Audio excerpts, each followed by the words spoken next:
A lot of this isn't going to make sense to you, and I'm sorry about that. I'm just going to start at the beginning, with the house.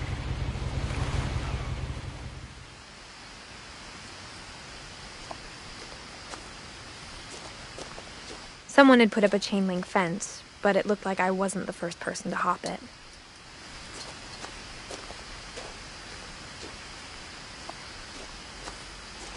My brother Milton disappeared when I was 4. It was like the house just swallowed him up.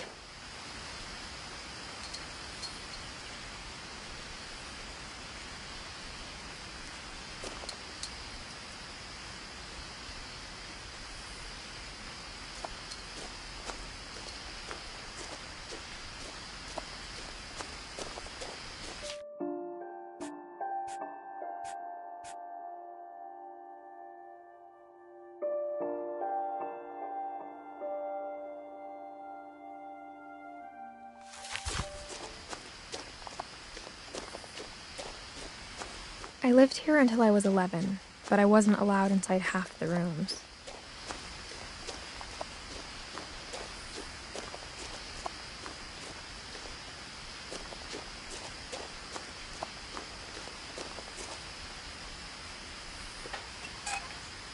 Inside the mailbox were bills from 7 years ago, marked urgent, open immediately.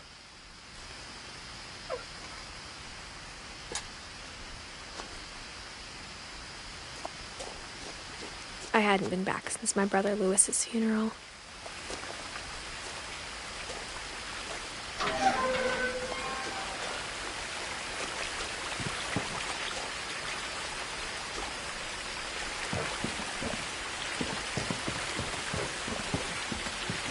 In her will, my mother left me a key, but didn't tell me what it unlocked.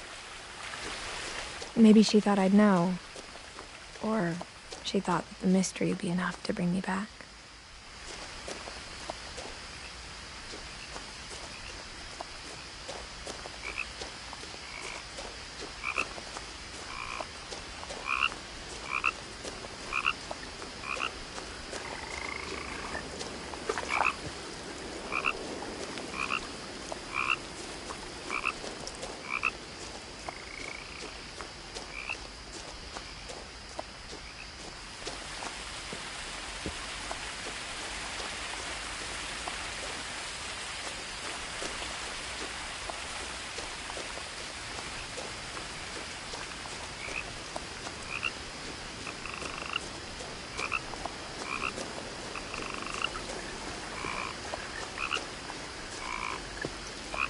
The truth is, even after I inherited the house, I never thought I'd come back to it.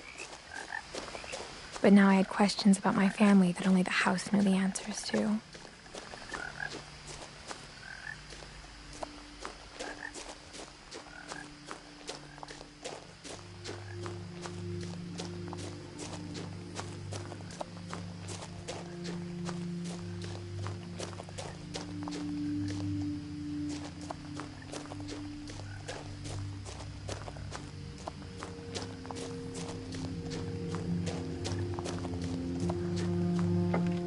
The woods around the house have always been uncomfortably silent, as if they're about to say something but never do.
one had driven this way in a long time, but I saw a few hoof prints.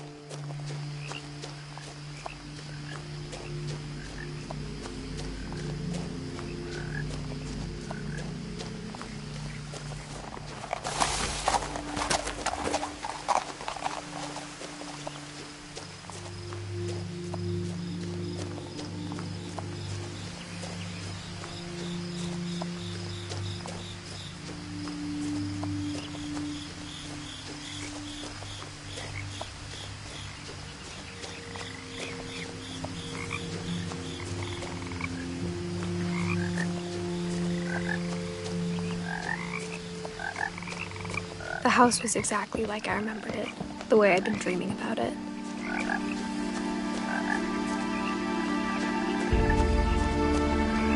As a child, the house made me uncomfortable in a way I couldn't put into words.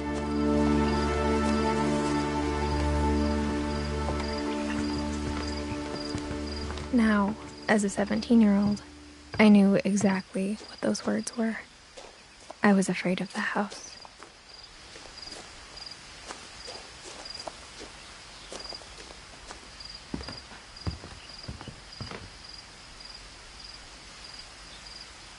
I hoped the key might unlock the front door. It didn't.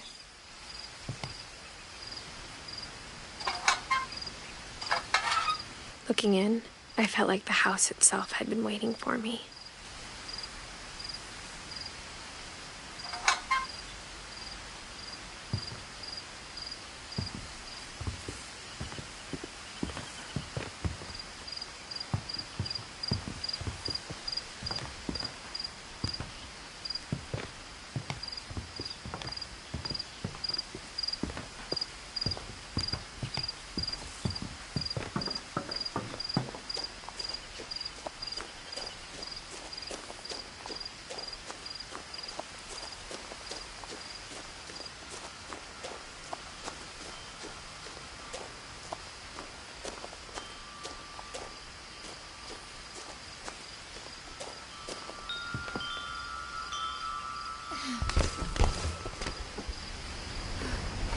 Crawling through the doggy door used to be a lot easier when I was 11.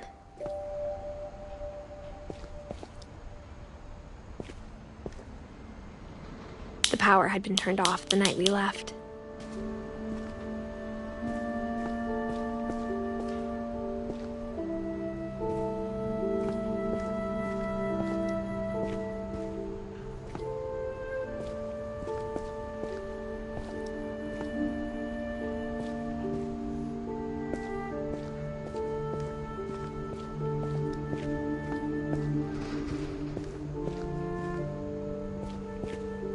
For the first time in years,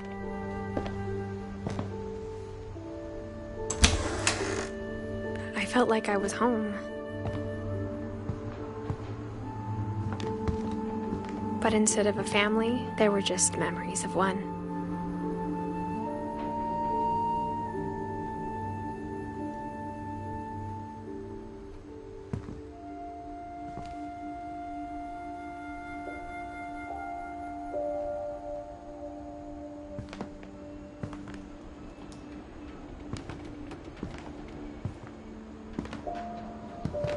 Like how after Louis started working at the cannery, we all got sick of eating salmon. Except our cat, Molly.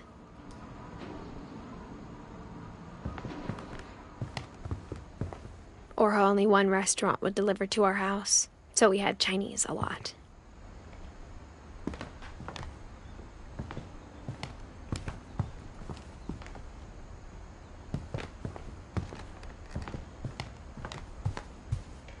The table was still a wreck from the night we left. It was like a bomb had gone off, killing everyone but sparing the furniture.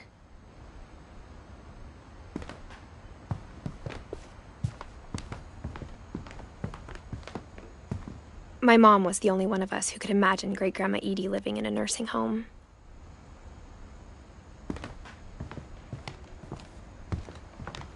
Nothing in the house looked abnormal. There was just too much of it, like a smile with too many teeth.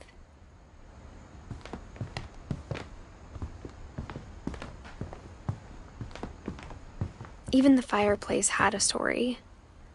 Edie told me the bricks came from the original house, after it sank.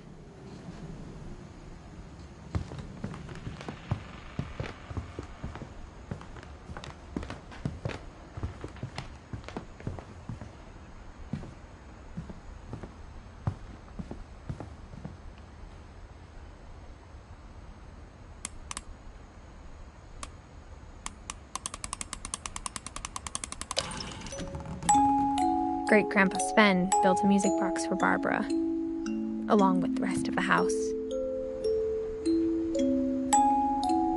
Mom always told me to stay out of the basement, so I wasn't too surprised when the key didn't fit.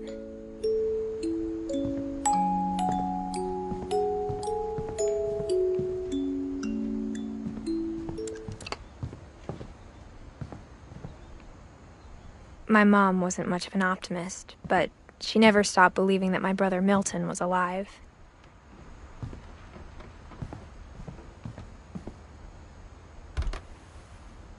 Edie told me once that every Finch who ever lived is buried somewhere in the library.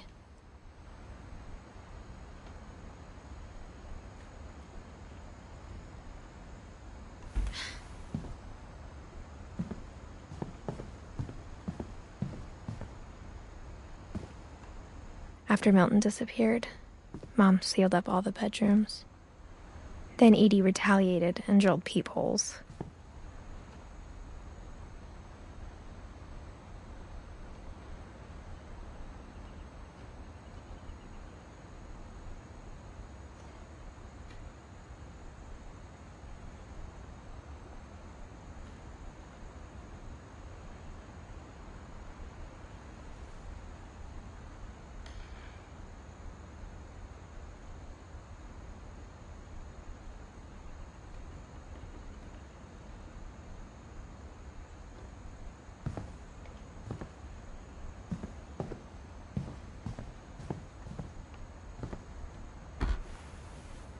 Molly always seemed like a girl I could imagine being friends with, if she hadn't died in 1947.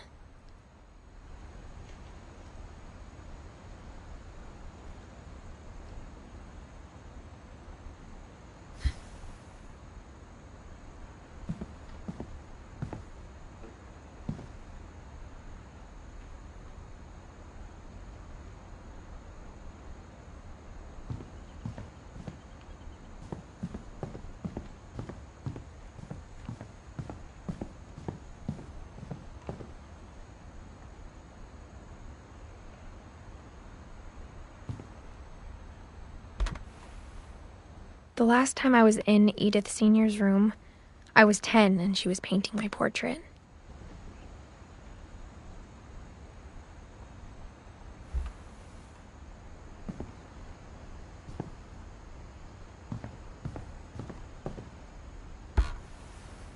As a kid, I just assumed every house had peepholes and sealed rooms you weren't allowed inside of.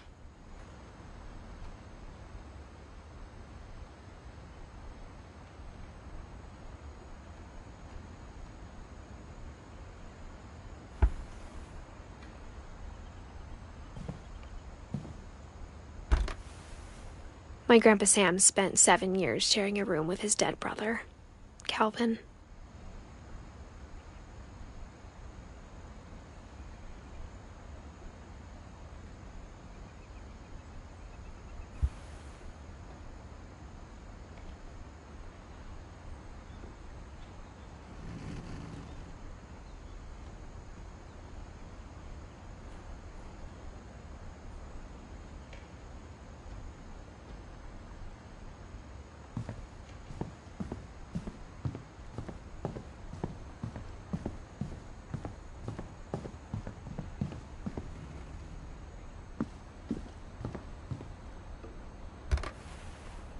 Barbara was a child star for 2 years, until America grew out of it.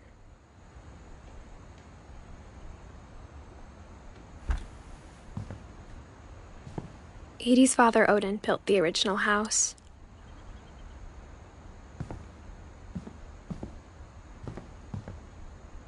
Whenever people ask me about my family, the first thing they always want to know about is Barbara.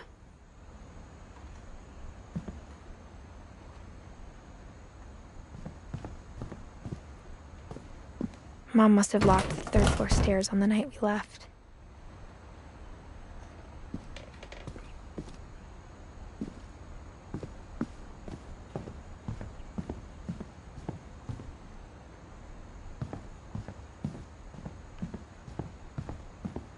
I spent a lot of time playing in Great Uncle Walter's room. I think my mom sometimes regretted not sealing it up.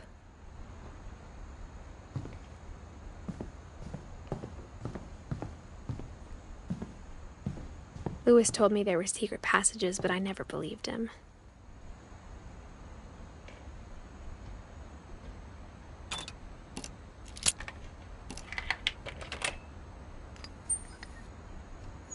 Turns out, my mom was really good at keeping secrets.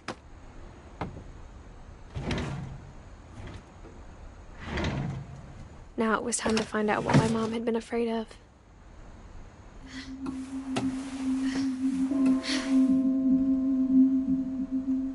Reading this, maybe it sounds like I had a plan. From the paintings on the wall, it was clear my brother Milton had been here before me.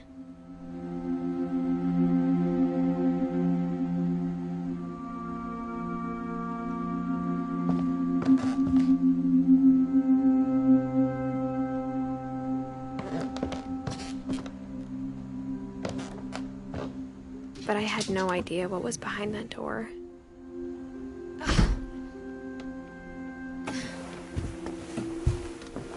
Just like I had no idea where all this was gonna lead.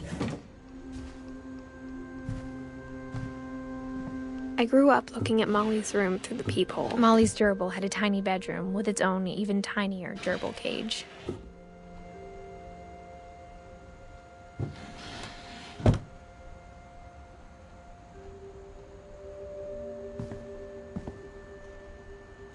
Being inside for the first time, I felt like I'd stepped behind a painting.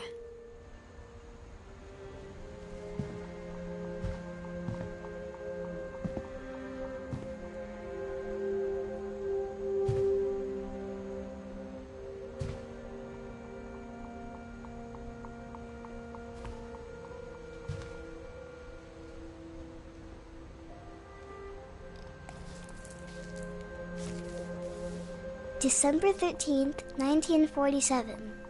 Dear Diary, I'll be gone soon, but I wanted to tell somebody about what's gonna happen. It started when Mom sent me to bed without dinner. I woke up and I was starving, so I looked around for something to eat.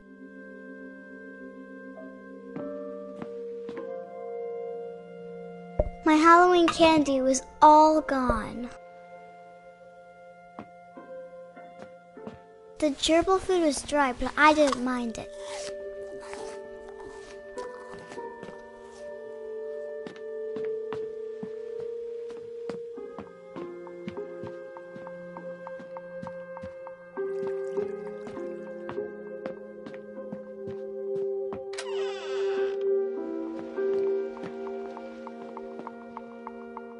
I ate a lot of things that night.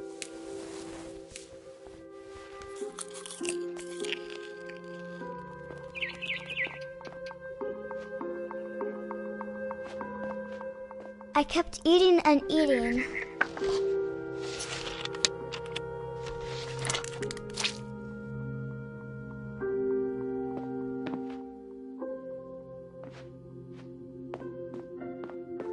Then I heard chirping outside my window. It was a barn swallow going back to her nest. I reached out for her.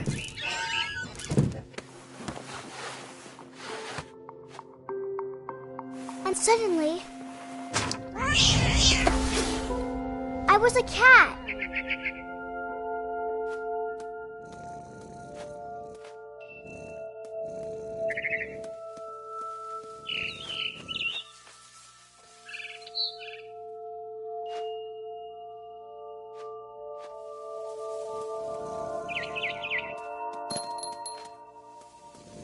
I tried to be quiet, but the bird was really scared.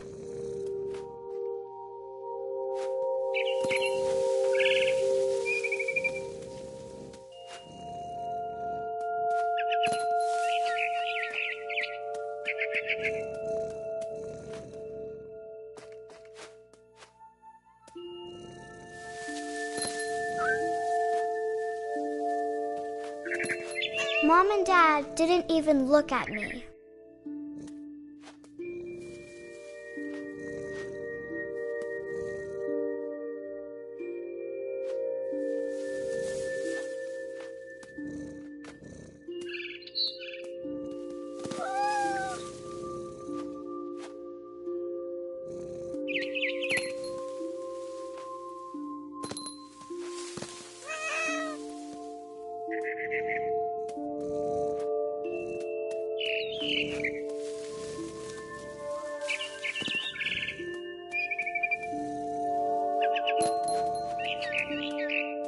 I jumped and I almost got her.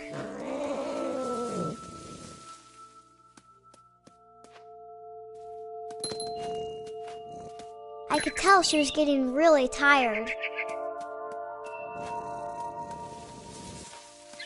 Now I was up in the big tree. I promised Dad I wouldn't climb it anymore. All I cared about was eating that mama bird.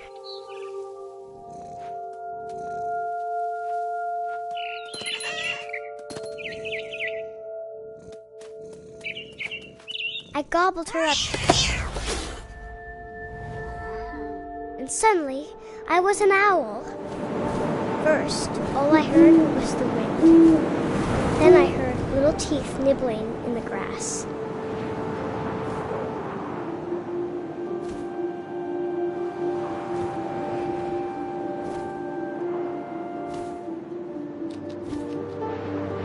Rabbits.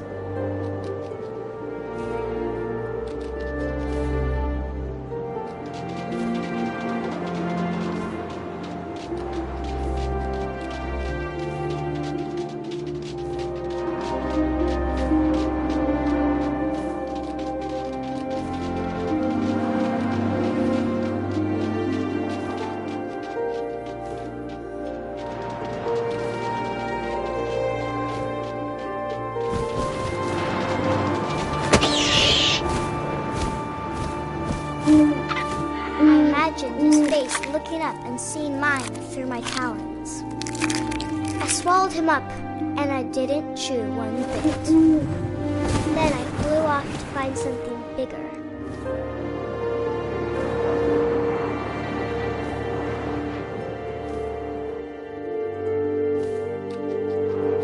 A mama rabbit.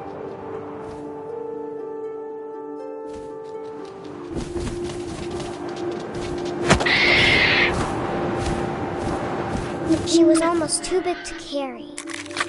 I started choking, but I couldn't stop eating. And suddenly, I was a shark.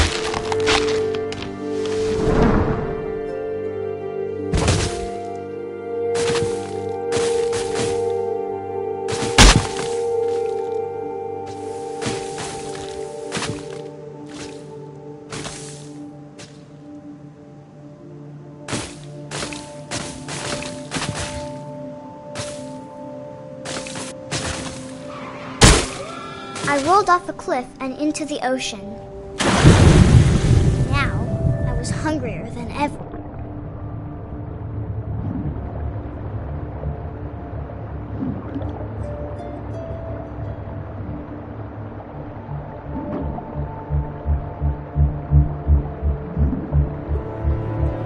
I wanted fat, juicy seals.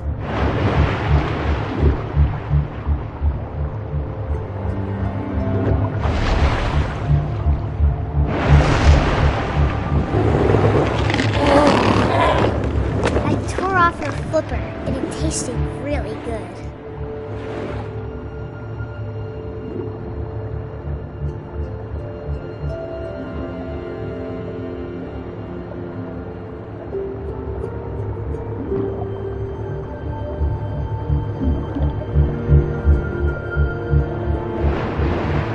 I grabbed on tight. When I was so hungry, I jumped out of the water. When I opened my eyes, everything had changed.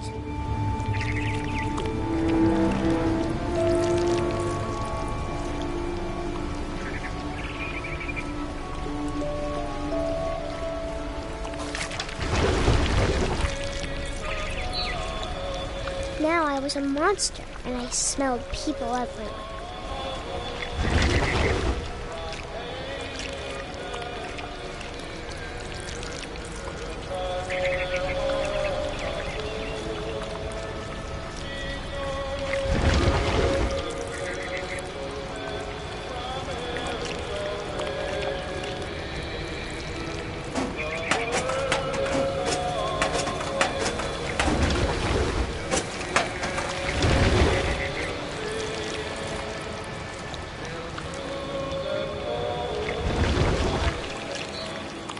I was big, but I moved real quiet.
I wanted to stop, but also I didn't.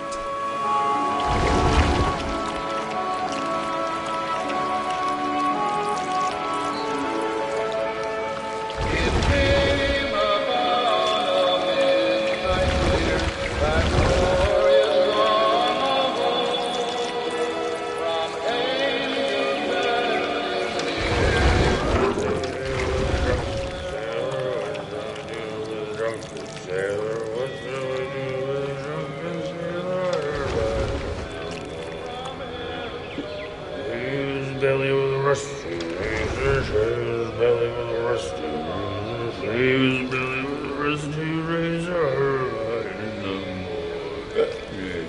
What shall I do with a drunken sailor? What shall I do with a drunken sailor? What shall I do with a drunken sailor? Put him in bed with the captain's daughter, put him in bed with the captain's daughter, put him in bed with what shall I do with a drunken sailor? What shall I do with a drunken sailor? What shall I do with a drunken sailor? Struck it with a longbow till he's sober. Struck it with a longbow till he's sober. Struck it with a longbow till he's sober. What shall I do with a drunken sailor? What shall I do with a drunken sailor? What shall I do with a drunken sailor? Put him in the scuppers for a hose pipe on him. Put him in the scuppers for a hose pipe on him. Put him in the scuppers for a hose pipe on him. What shall I do with a drunken sailor? What shall I do with a drunken sailor? What shall I do with a drunken sailor? Heave-ho, she rises, heave-ho, she rises, heave-ho, she rises, in the morning.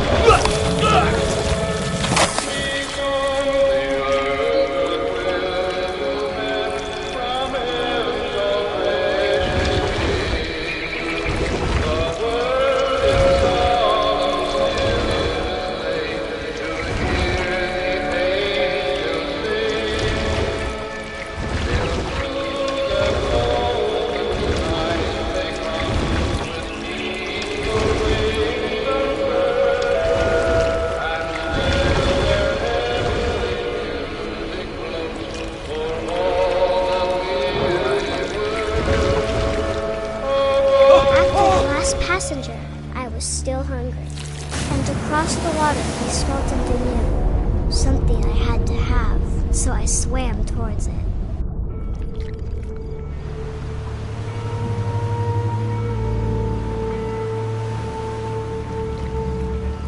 I slithered onto the sand, and the good smell went into an old pipe.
got closer and closer.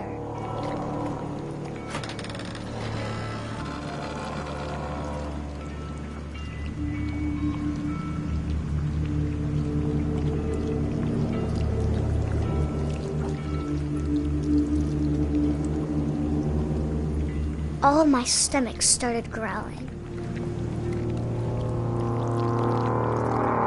And suddenly, I was me again. I held my breath for a long time, but I couldn't hear anything. I think it's waiting for me to fall asleep. But it's not going to wait much longer. It needs to be, and we both know I will be delicious.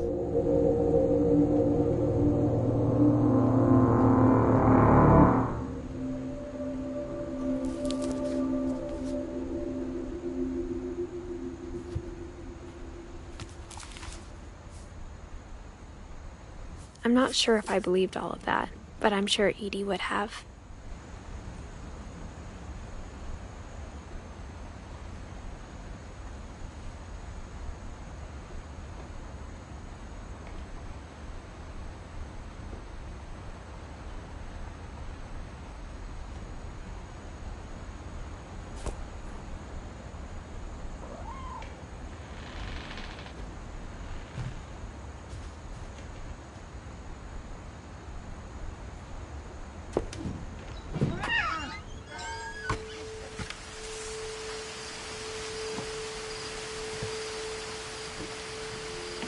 This will be obvious later, but my mom never told me any of these stories. Edie would have, but Mom didn't like bringing up the past. Though, when we adopted a stray kitten, she was the one who named it Molly.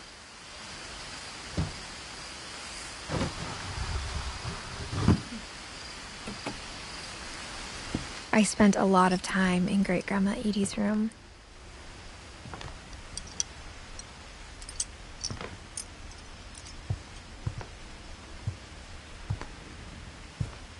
Edie gave a big interview about a mole man living under the Finch house. My mom was furious. I hadn't thought of myself as Edith Jr. for a long, long time.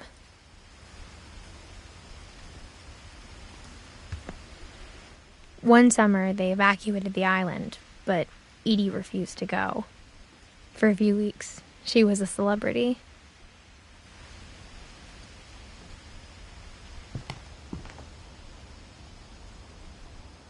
When Edie told people Sven was killed by a dragon, she could also have said he was building a dragon-shaped slide that collapsed. She could have, but she didn't.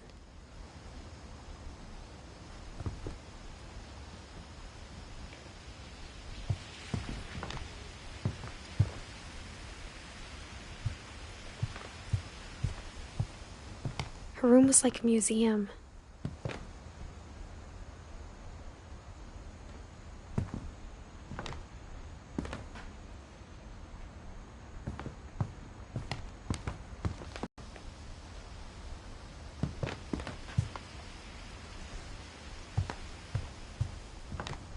Even in her 90s, sometimes Edie seemed a lot younger than my mother.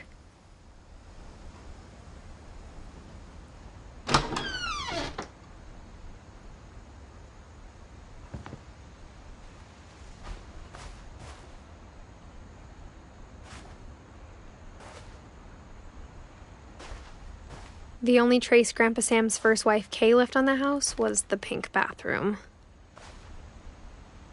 It was a pretty big trace.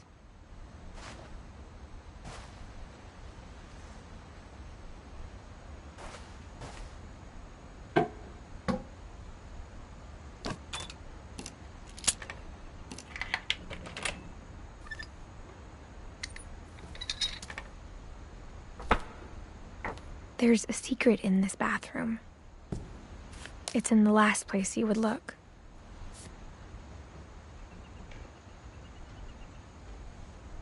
It isn't in the cupboard. It's hidden in this book.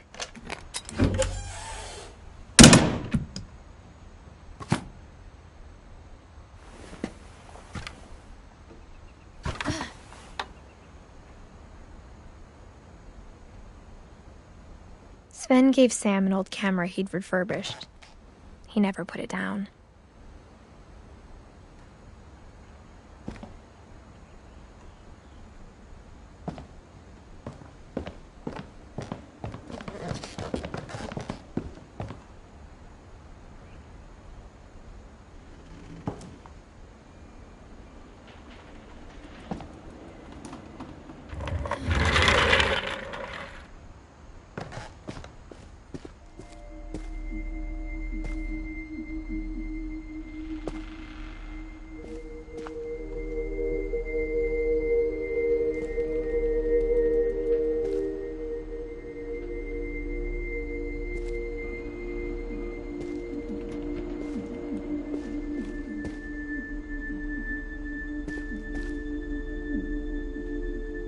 I knew Grandpa Sam had a twin.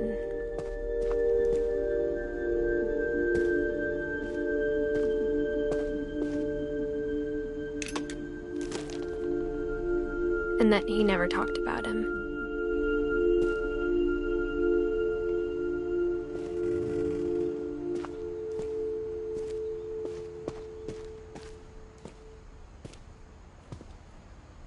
I guess my grandpa didn't like history any more than my mom did.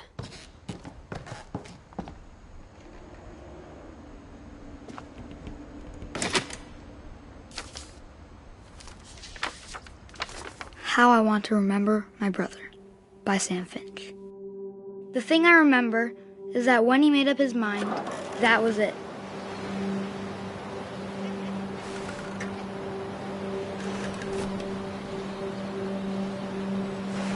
My brother said he'd die before he ate another mushroom, and he did. At Barbara's funeral, we swore we'd never be afraid again, and he wasn't. I think Calvin always wanted to fly.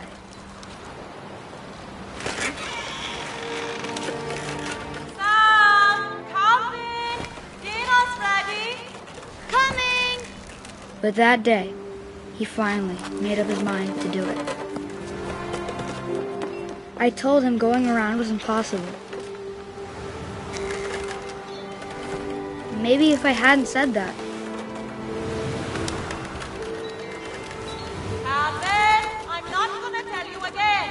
maybe if the wind hadn't picked up, then maybe he'd still be here. But I doubt it. I think he'd already made up his mind. That's what I want to remember about my brother.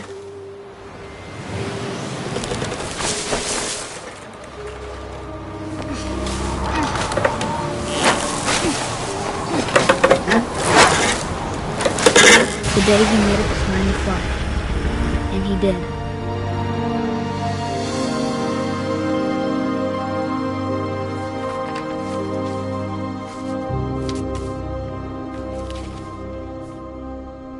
Calvin's story felt strangely familiar. When I was younger, I remember trying to do the exact same thing.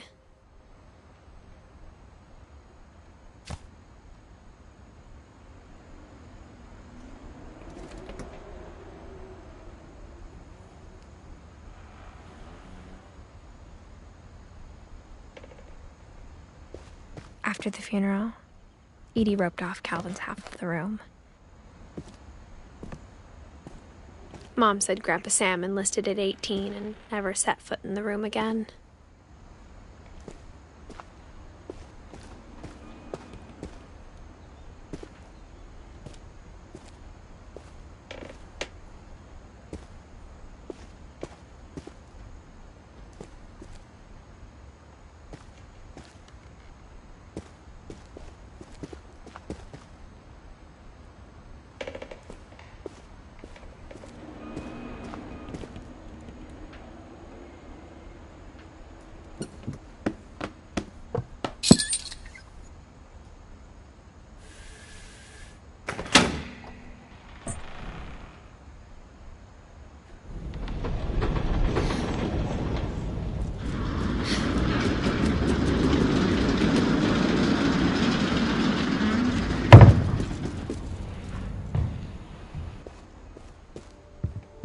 The passages were a pretty tight fit.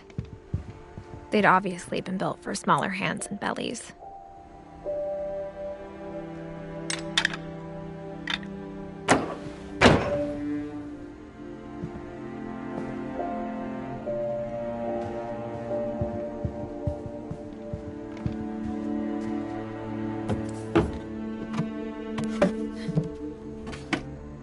Growing up, I always thought of Barbara as a child star.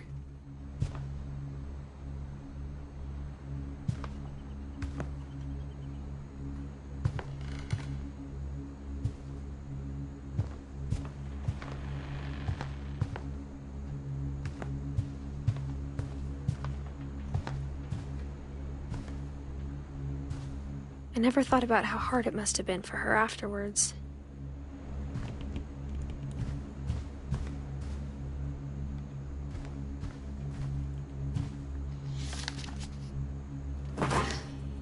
Of all the stories people wrote about Barbara's death, I'm surprised Edie saved this one.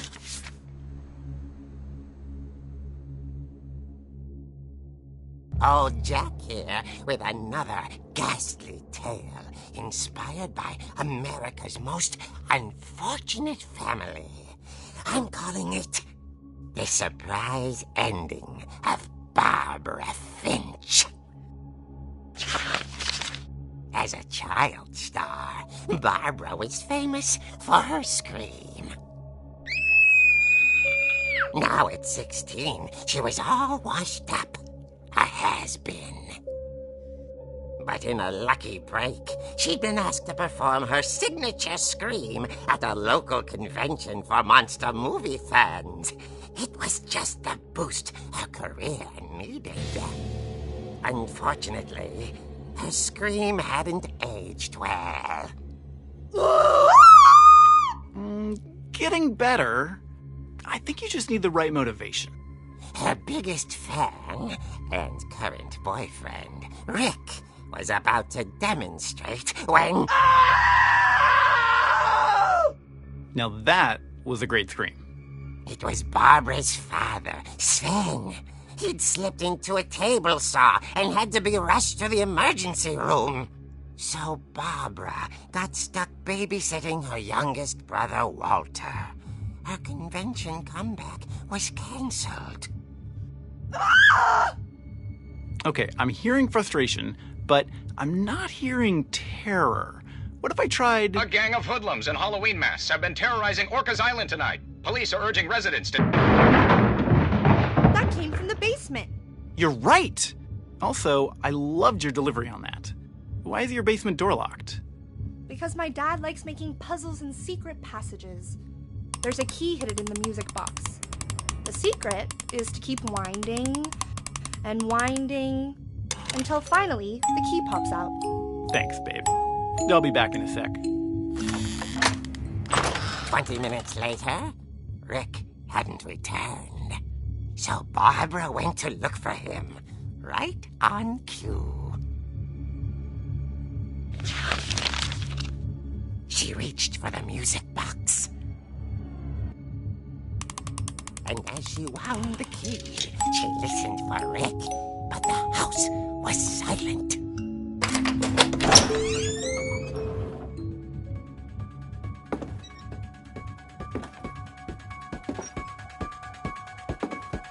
She found Rick's crutch and imagined the worst.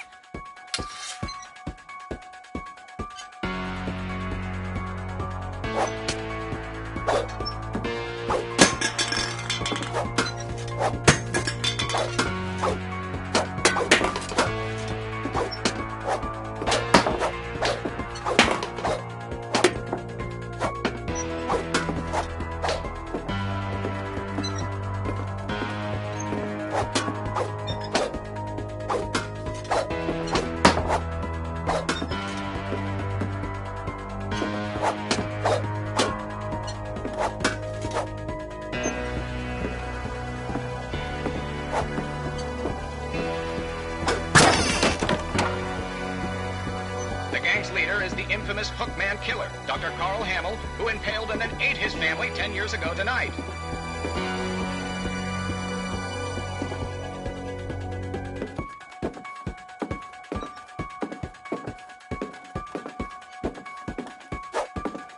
old fridge rattled and grew still.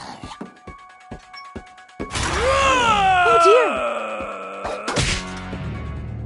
Oh! Rick? Barb, relax. I was just trying to scare you to help you find your scream. Well, I'm not scared, Rick. I'm furious. Then act furious. All I'm getting from you now is that you're hurt and confused and you... She threw him out, but she kept a little something to remember him by. Barb, have you seen my other crutch? And she was still holding it when she fell asleep watching the late picture show. Hours later... Barbara! Walter, what's going on up there? Ah! Okay, I'm coming up, but if this is a trick, you're dead, Walter.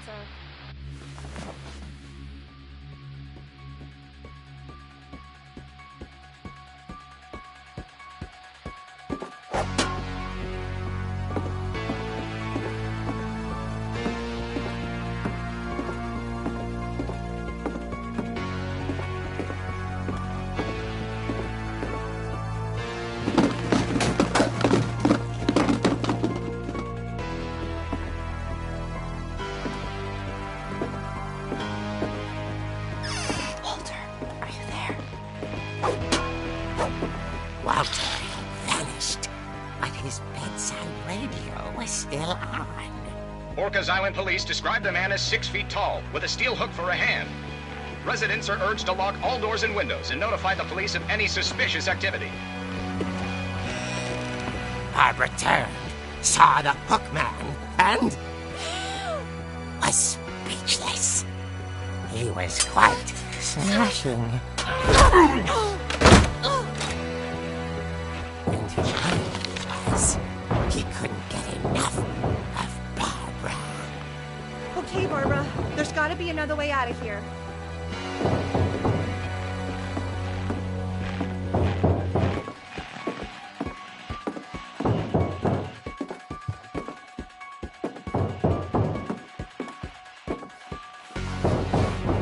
That night, she played her part beautifully.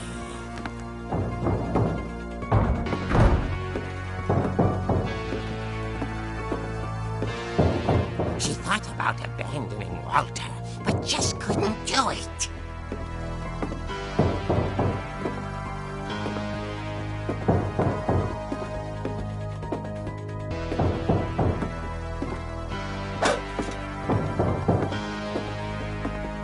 Molly's door hadn't been opened in years.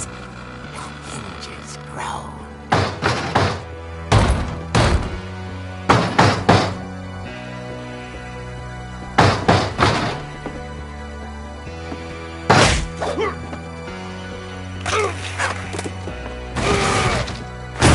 He wasn't moving, but she sensed the story might not be over yet.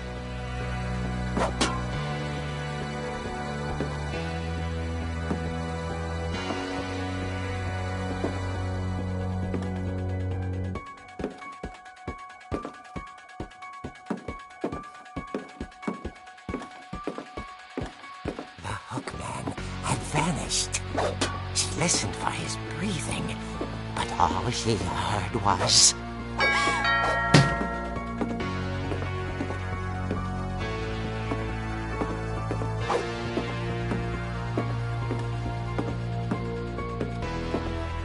Someone at the door was dying to speak to young Barbara. At the door, she heard whispering. It was coming from inside the house.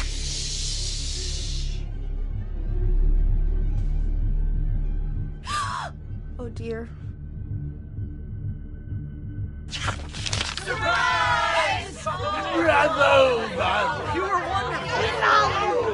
monsters had come to surprise her. For Barbara, it was a dream come true. Then she saw what kind of monsters they were, and she realized what was about to happen. She was going to famous. And with her final breath, Barbara Finch gave the performance of her life.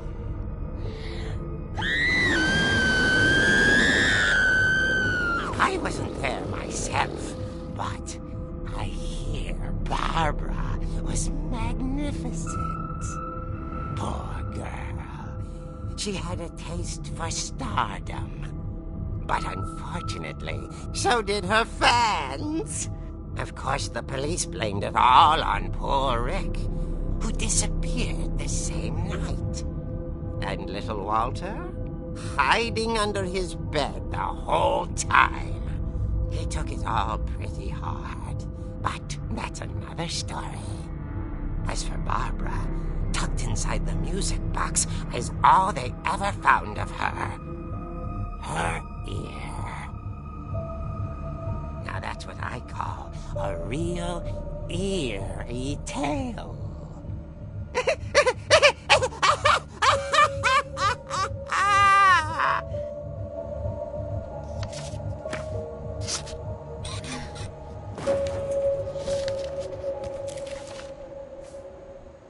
Edie told me all Barbara wanted was to be remembered, as absurd as that comic was.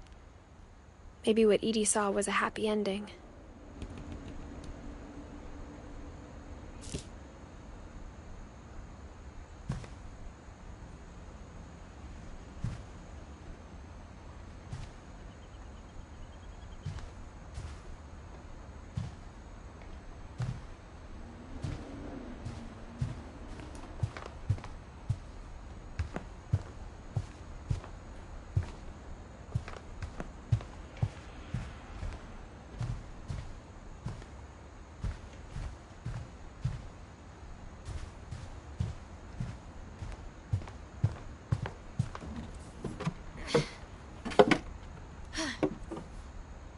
I guess now I know why Mom didn't like me playing with the music box.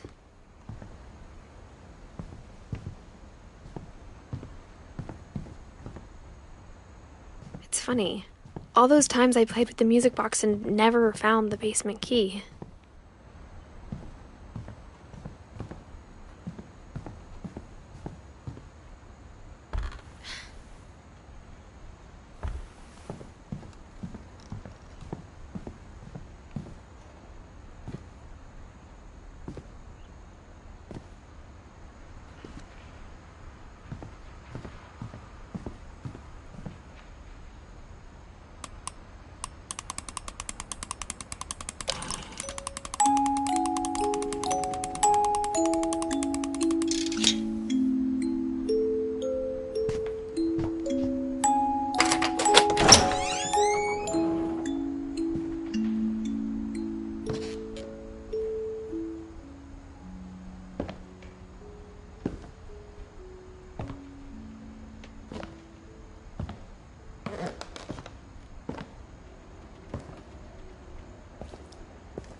Mom said the basement was off limits, unless I wanted another tetanus shot.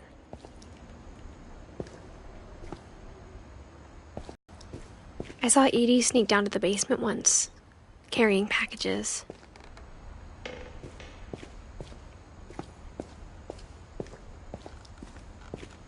I thought maybe she was hiding presents.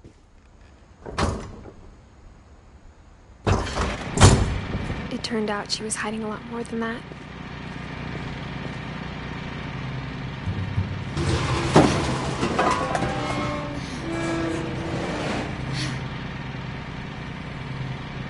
I remember asking Mom once about where Walter had gone.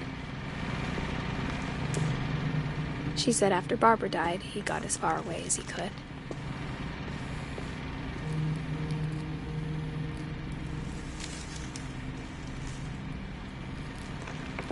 If there's a pattern in all these stories,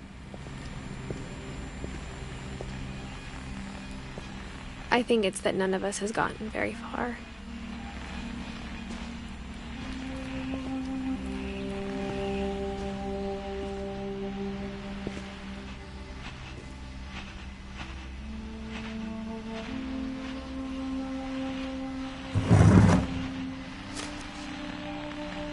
Goodbye, everyone. I can't believe I've been down here for 30 years. On that first day, after the shaking started, I didn't think I'd survive a week.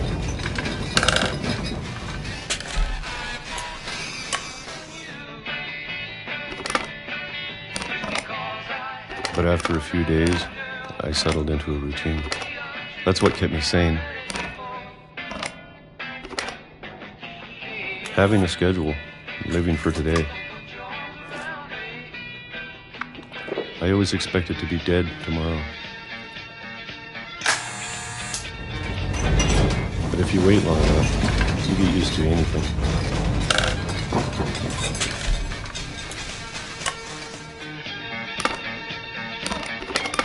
Even a monster on the other side of the door starts to feel normal. Almost friendly.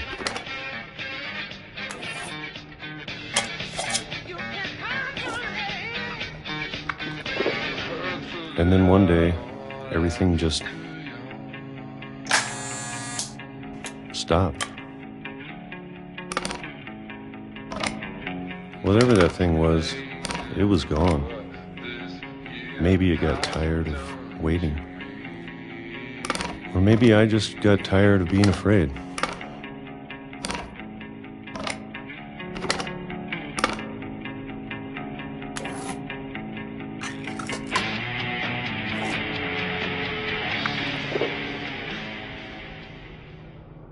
It's been a week now, the longest in 30 years.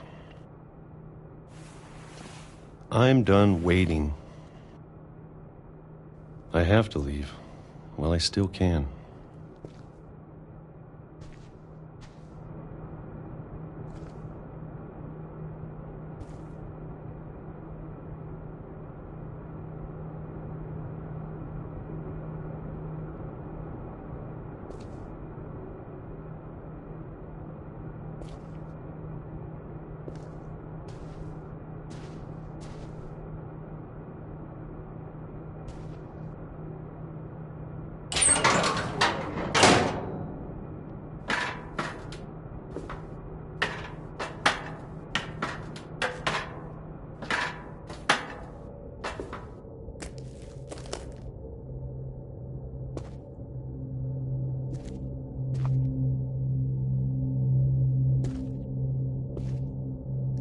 I know it's out there, somewhere. Whatever killed Barbara and Molly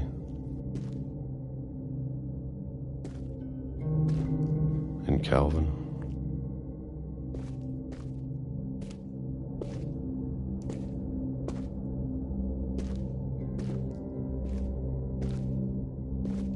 Maybe this is all a mistake. But I need to stop living the same day, even if it kills me.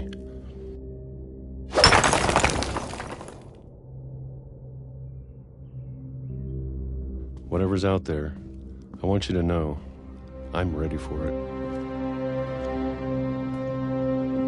I'm going to appreciate all of it, especially the food. I don't mind if I only have a year left. Or a month, or a single week. I'd be happy with one new day. I can already imagine the sun on my face.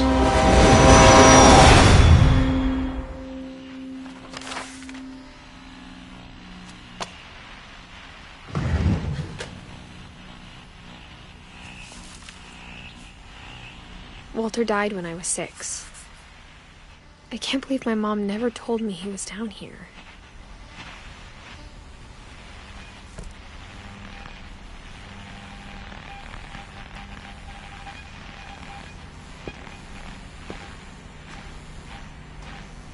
I'm sure my mom was trying to protect me.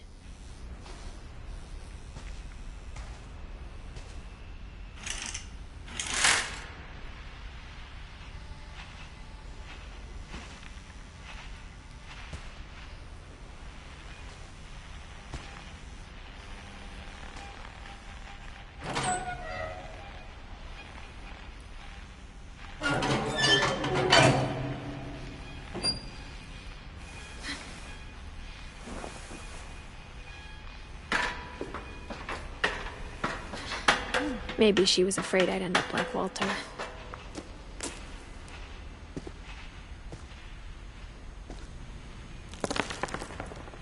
But if she never told me about an uncle under the house, I can only imagine what else she was hiding.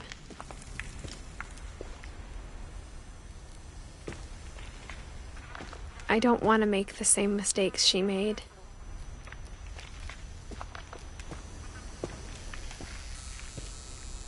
Trying to bury something that's still alive.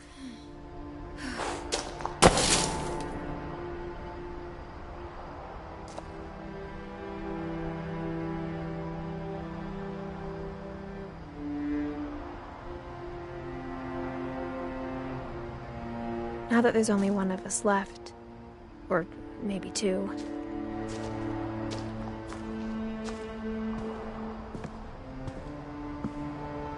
I thought it was time I heard the stories for myself and found out what happened to everyone else. But now I'm worried the stories themselves might be the problem.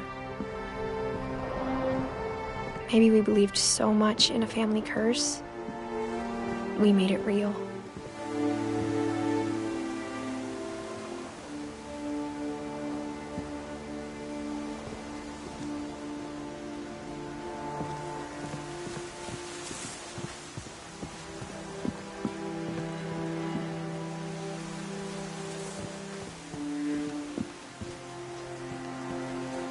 I don't know if I should even be writing this.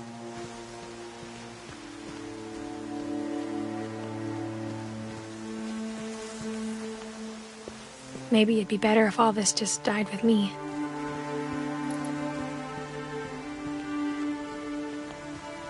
But I thought you should know about your family.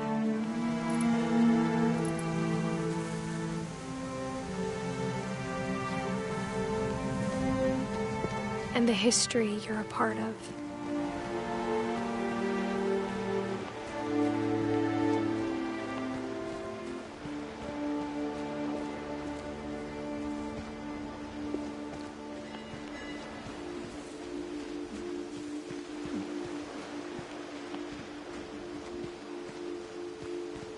Though to be honest, I feel as lost as you probably do right now. I think the people in these stories believed them, for what that's worth.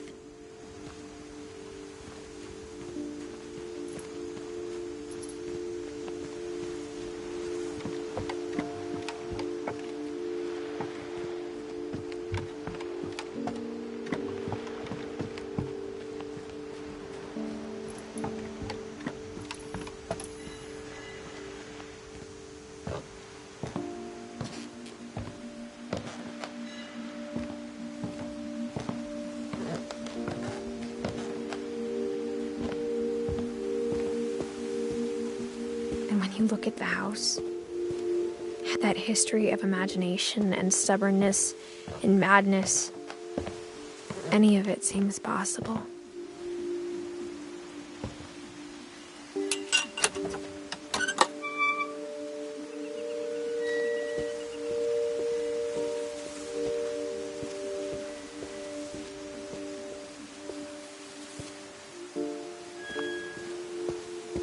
I think we've been surrounded by death for so long, we've just gotten used to it.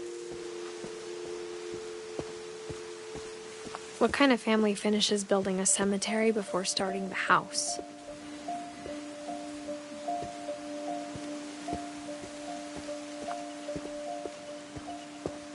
It's embarrassing for me to admit this, but the pet cemetery made me more uncomfortable than the human one. 3 of the gerbils were mine, and 2 had been my fault.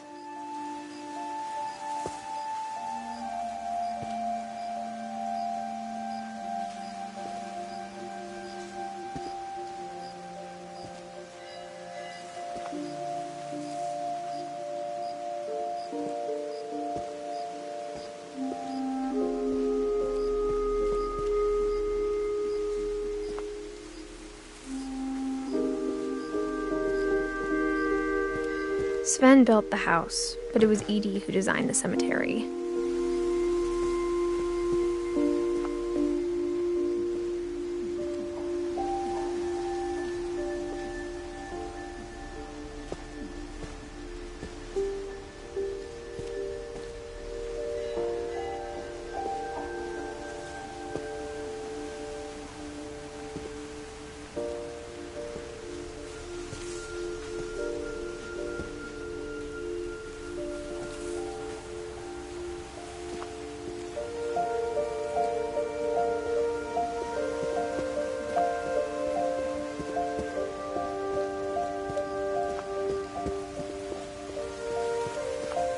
I'm sure Odin's monument had been Edie's idea. My mom was always trying to move on, but for Edie, the past never went away.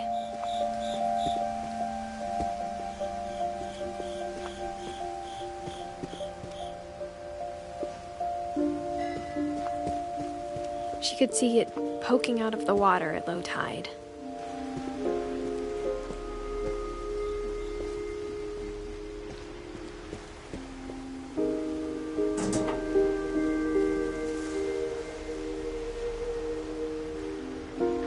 Edie said she dreamed about the old house every night.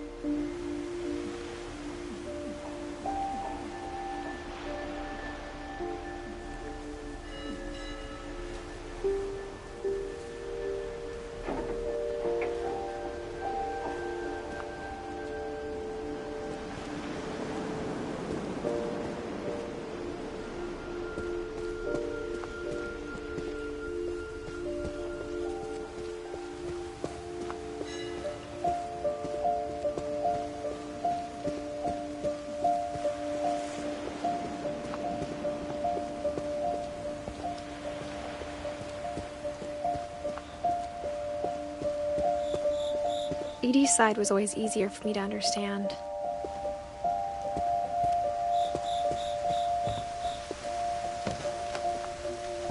But the older I get, the more I can see where my mom was coming from. Her dad had been pretty strict, but it wasn't enough to save her brothers. She was just trying to do better.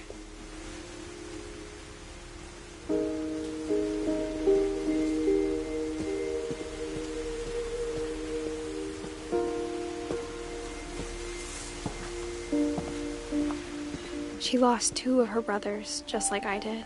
I get why she tried so hard to protect us. We never found Milton's body, so my mom insisted we were putting up a monument, not a tombstone.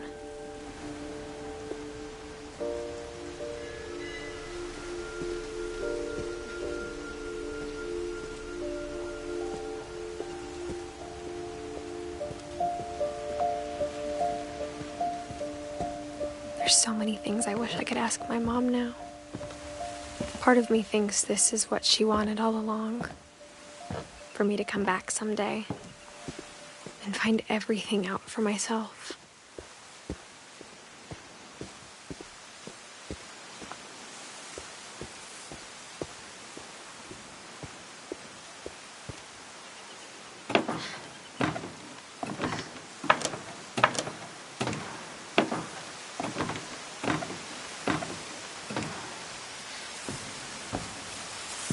But looking back on it now,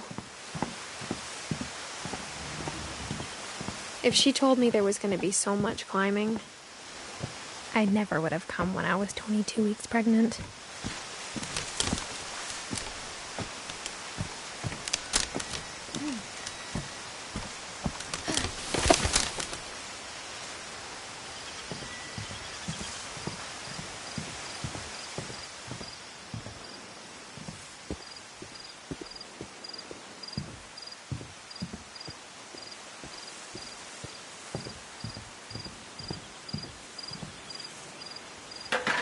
I never met Grandpa Sam, but I think he and my mom had a lot in common.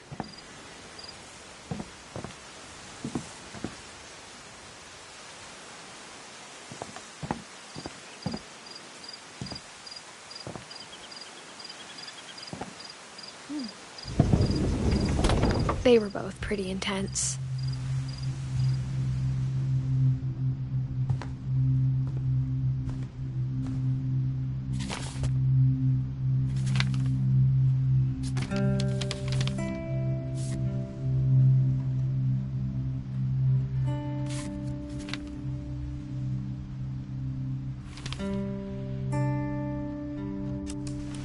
Dawn, I promise, you'll never forget this weekend.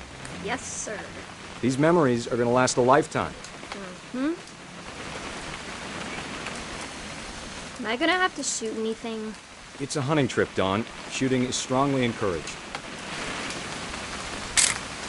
Perfect. It's gonna rain the whole weekend, isn't it?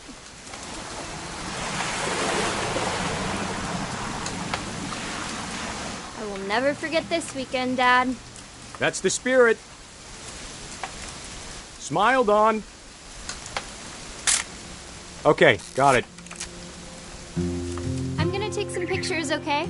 Just be careful. That camera's older than you are.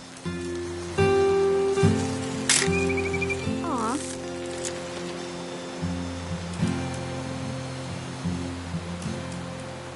You're right, Dad. It's starting to clear up. Still freezing, though.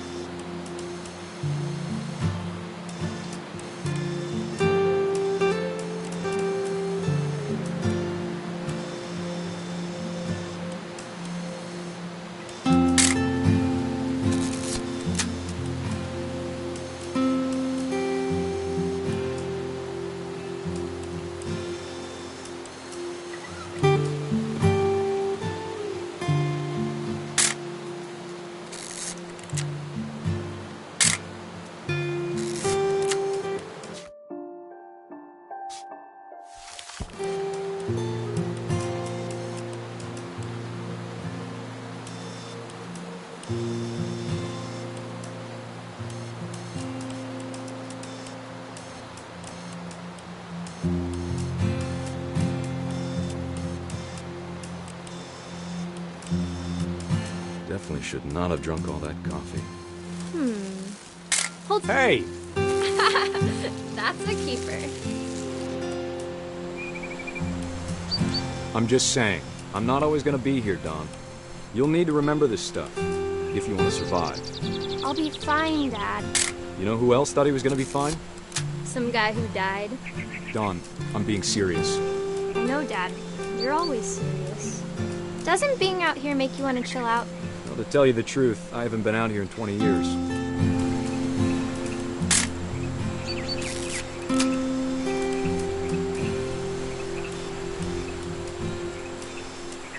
Last time I was with my brother Calvin. Dad! Good eyes, Dawn.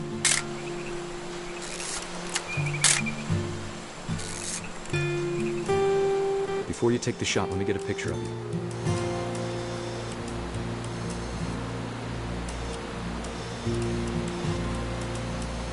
Dad, Let me get behind you. do I have to do this? Dawn, you don't have to do anything. But if you want to survive, you'll need to be strong. Great shot, Dawn!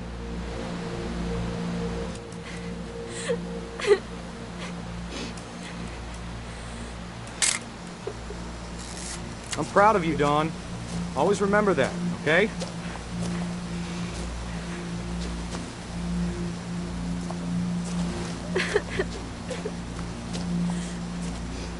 Sorry, Dawn. Just gotta reset the timer.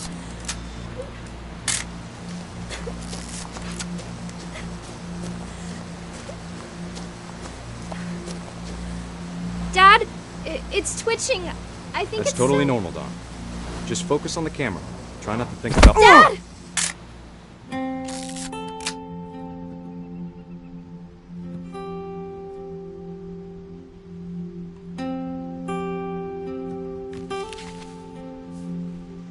Of all these stories, that's the one I wish most that my mom had told me.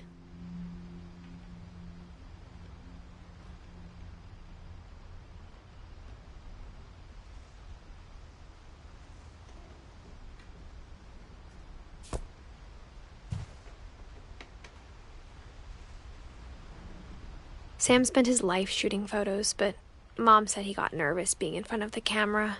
I guess we're all afraid of something.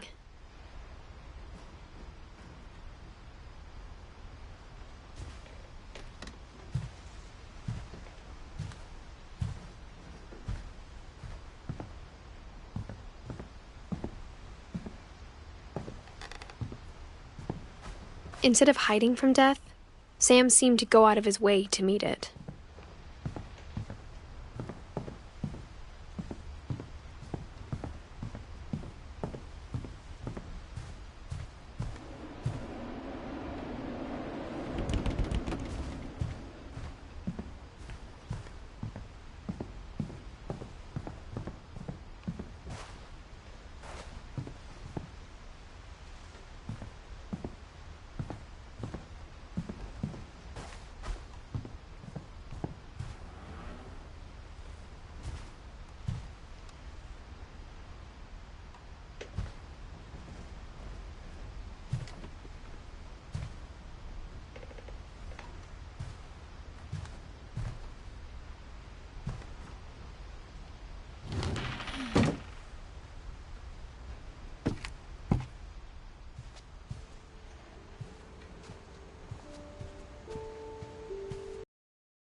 After Sam died, my mom and Edie got really close.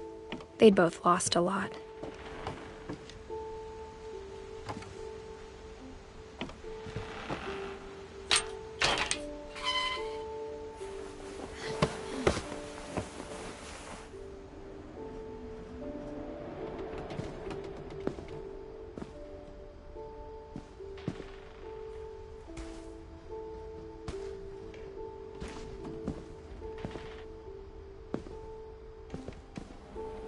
I can't imagine my mom ever writing poetry, and yet...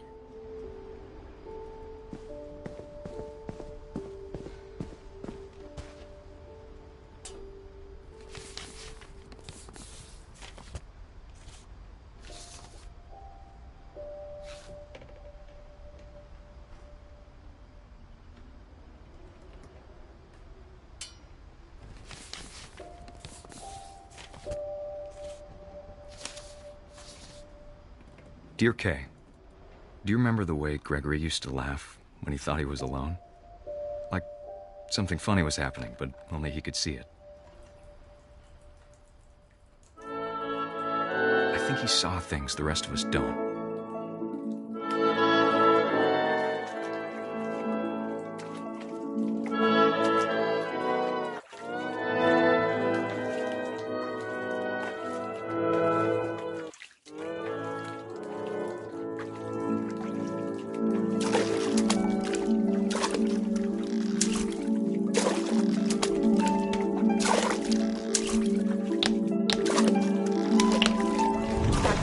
Gregory, it's time to...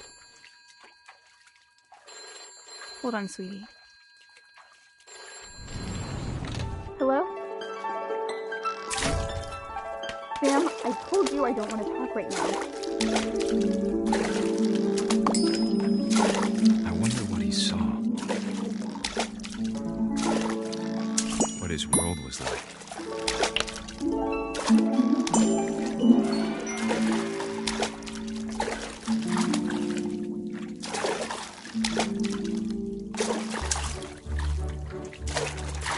Reminded me so much of Calvin. Lost in his imagination.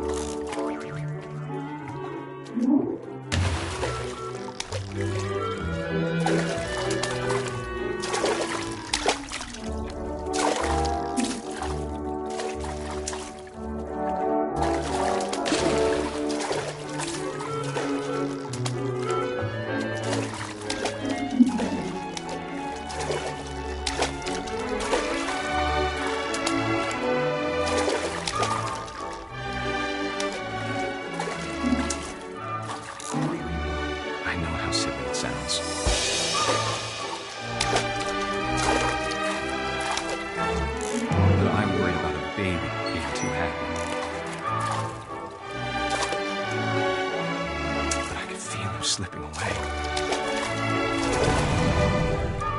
Sorry about that, Gregory. I know you did everything you could. Maybe if I hadn't called that night. Damn it. Hold on, I don't want Gregory to hear this.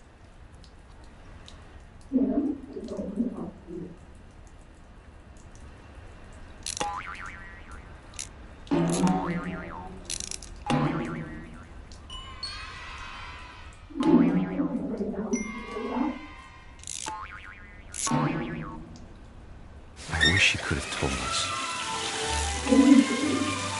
about the world we saw.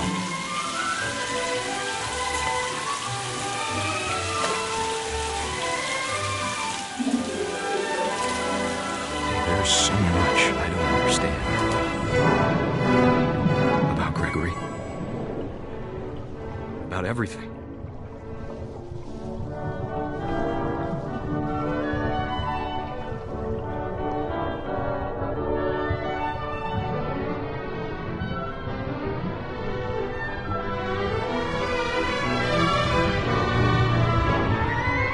But I know what happened wasn't your fault.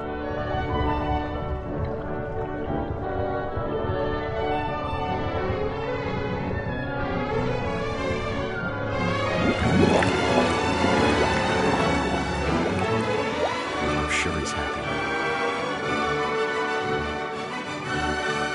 And he'd want you to be happy too. Good luck, Kay. Love, Sam.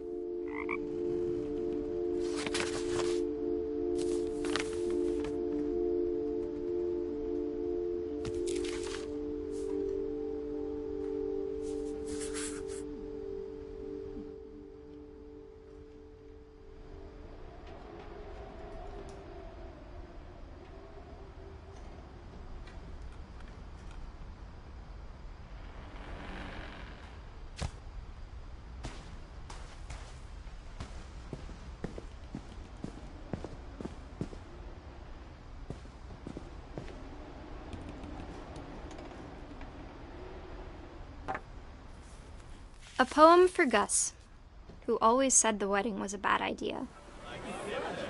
Our father never hit us kids, at least not very hard, before the day my brother said with teenage disregard that he'd be dead before he'd see a wedding in our yard.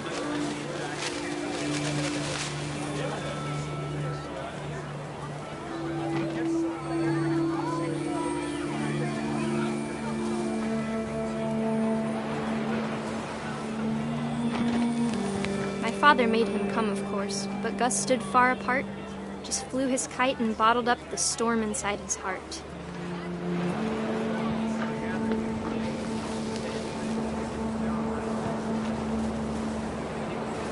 I tried to talk him out of it, but though he'd never met her, "We don't need a stepmom," were the words that I now pronounce you husband and wife. You may kiss the bride.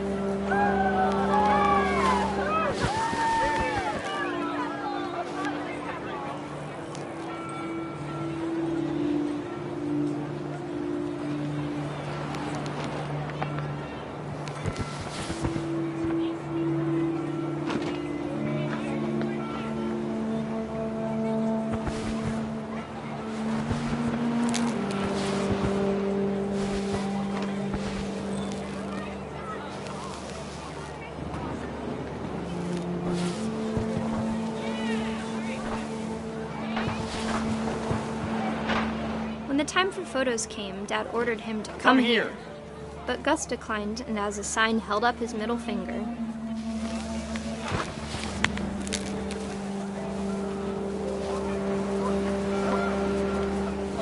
The wind picked up, and panicked geese appeared and quickly went. But all the humans did that day was go inside the tent.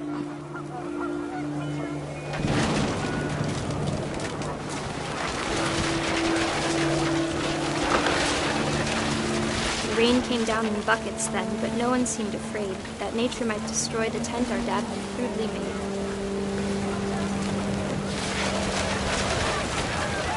The thunder sounded much too close and full of angry power. But all my father said to this was, "Make the music louder."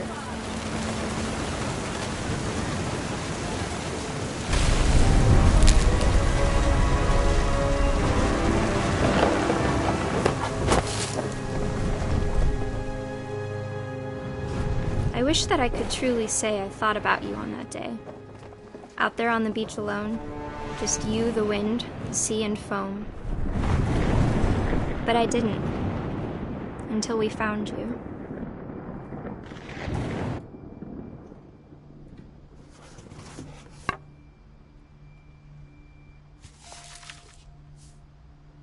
She never talked about him, but Mom told me once if I was a boy, they were going to name me Gus.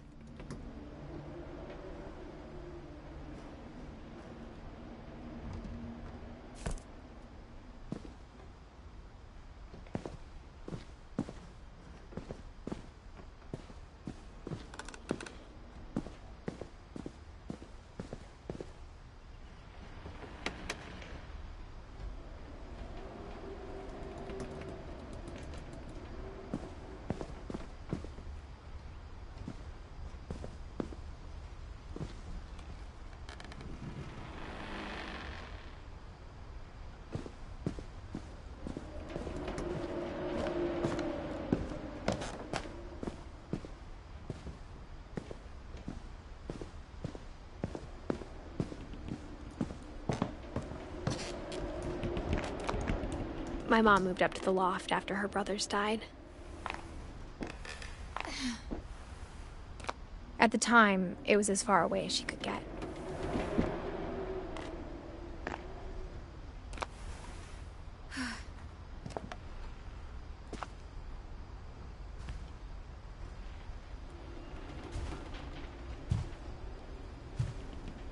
Religion was another thing my mom never talked about, but I think it helped her a lot after her dad died.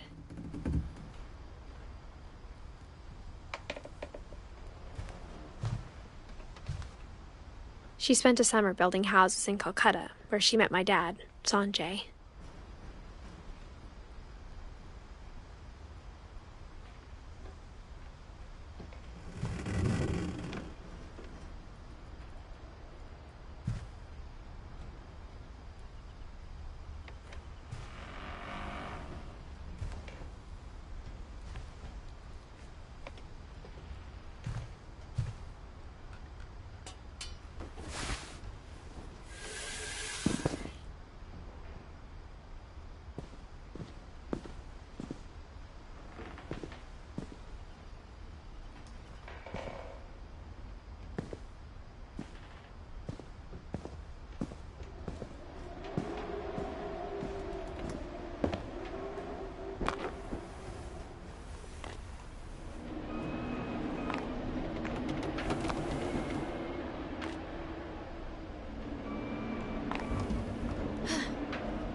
My mom moved to India a week after graduation and got a job teaching English. Louis was born a year later.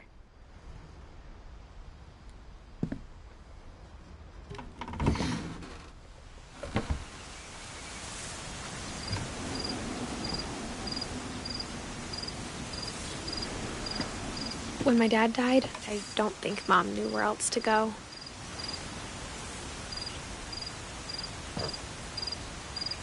I'm sure Edie was happy to have her back.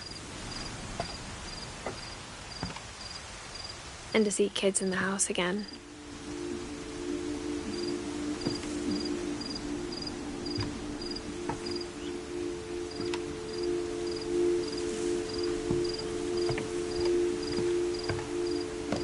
The house had to get a little bigger, but Edie was used to that.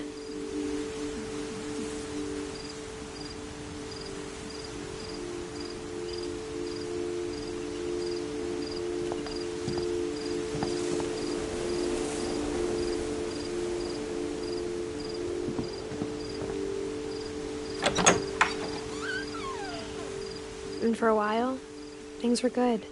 Almost normal.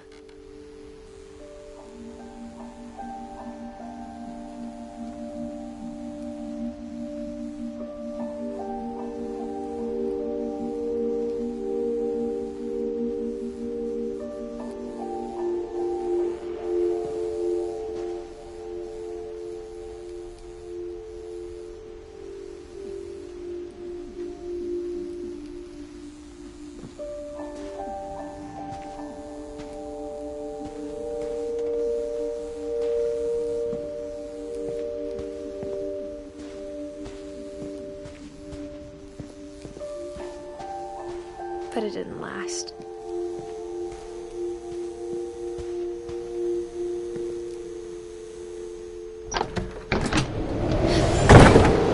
beginning of the end was Milton's 10th birthday, when Edie gave him a castle.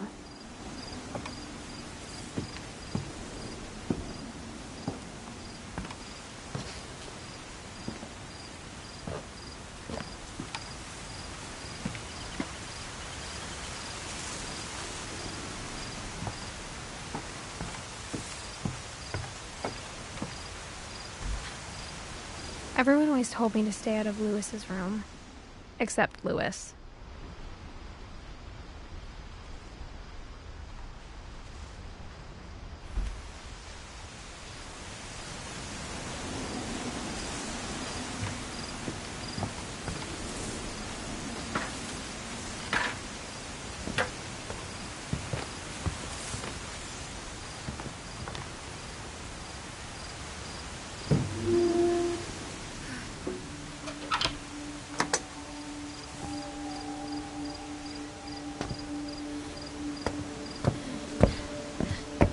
Lewis's room smelled very, very familiar. That part of him lived on.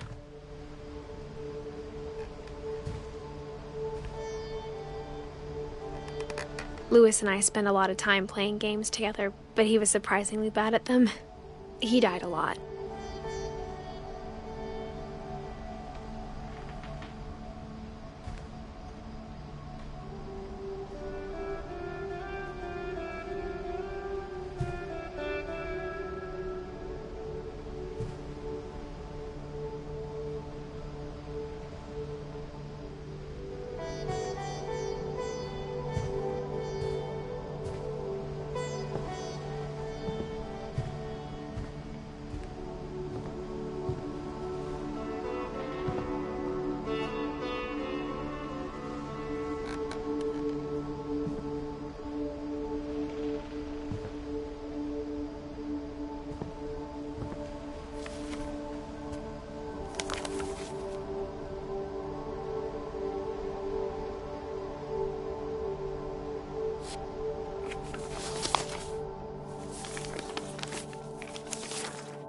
Dear Mrs. Finch, as Lewis's psychiatrist, I can understand your desire for an explanation.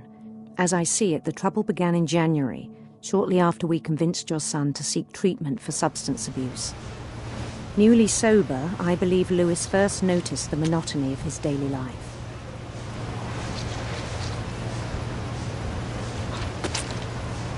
He kept working at the cannery.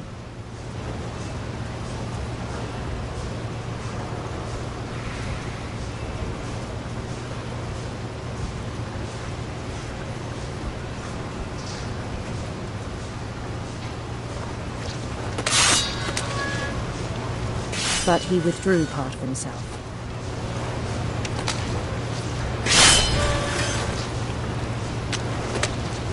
In our sessions, I saw the same behavior. His mind began to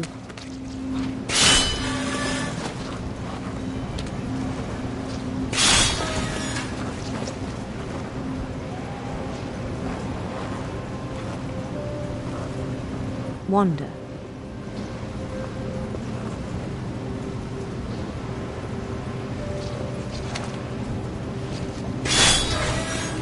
I asked him to describe it. He said he started small, imagining a labyrinth. He'd feel his way about. Then something moved.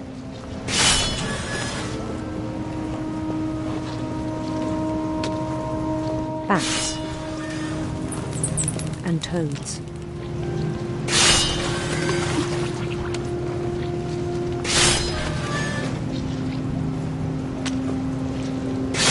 Things that have not names. He knew it was all in his head.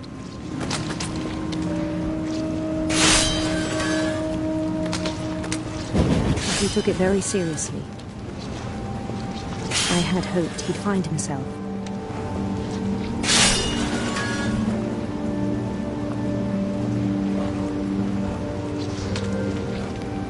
But he found something more. I worried about him then. Daydreaming at the cannery, I spoke with his boss. But he said Lewis had become a model employee. Methodical, tireless, focused.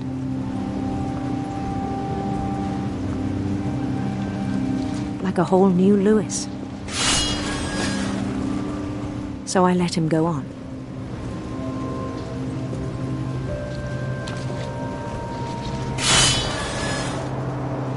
I even encouraged him.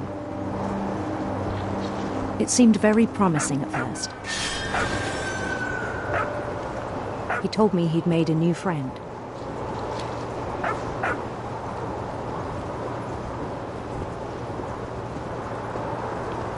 On the edge of a city he named Lewis Topia. He built the city up slowly, brick by brick. Then he made musicians.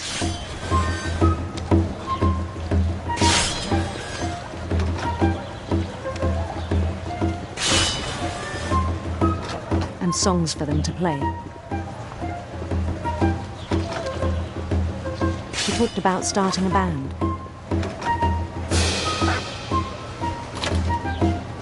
And he was always humming something. Every day his imagination grew stronger.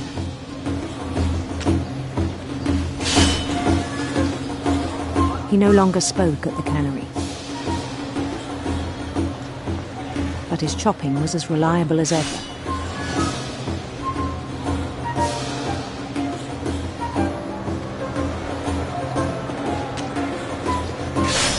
Then one day it struck him that all the cheering crowds, even the stones under his feet, were all in his imagination, so he could do whatever he wished.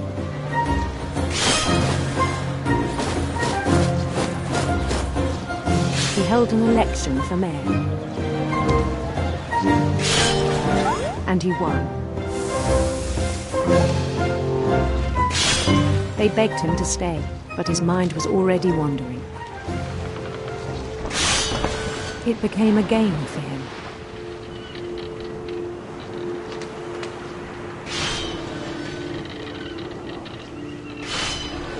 He'd conquer a city, then immediately push on.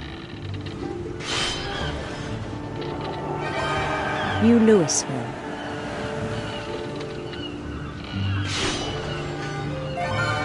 St. Louis. He started drifting away from our reality.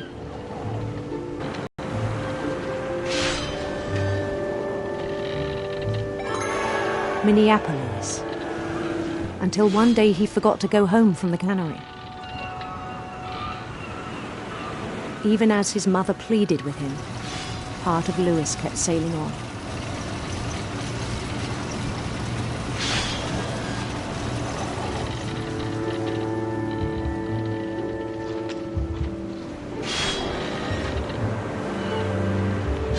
In Louisburg, he heard rumors of a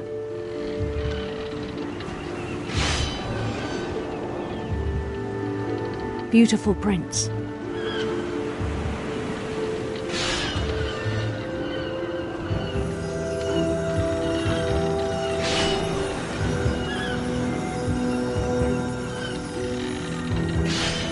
The prince was on his own quest for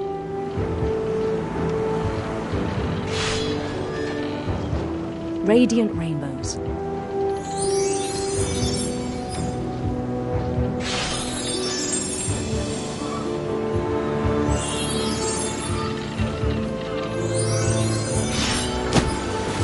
He followed the sound of his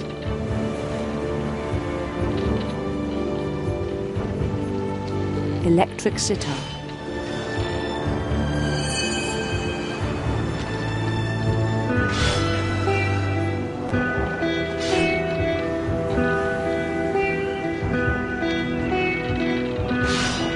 His chase led him to a golden palace east of the sun and west of the moon.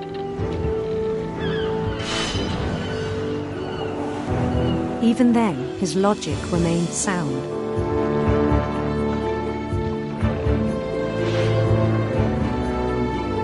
He knew the world was all in his imagination.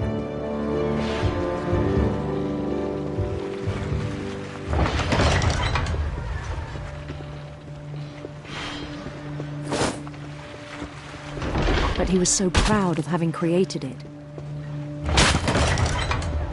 In his own eyes, he'd become something greater than a king.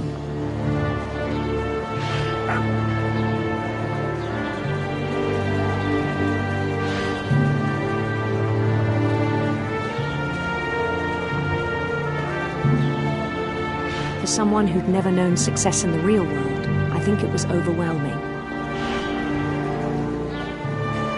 And then it struck him that the real Lewis was not the one chopping salmon, but the one climbing the steps of a golden palace.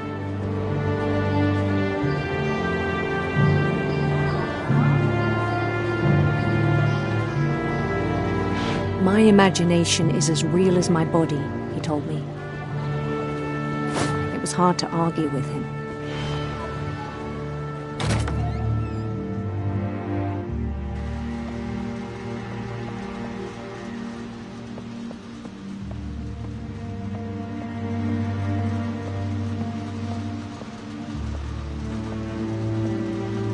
He began to forget the world we know.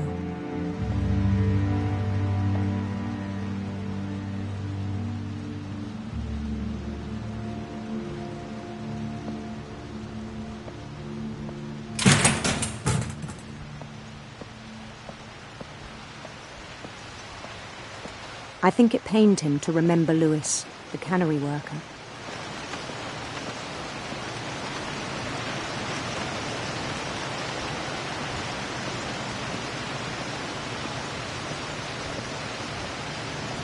He began to despise the man with a royal contempt.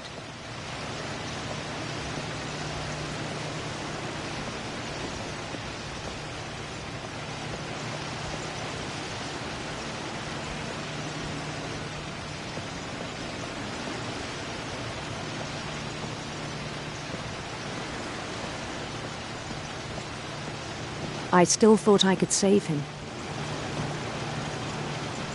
Even after he said he was being crowned king over all the lands of wonder.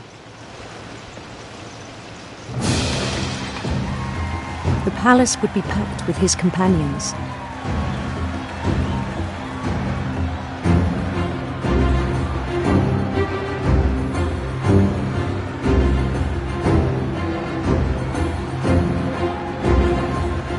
Including the wise Calico who'd insisted on inviting him.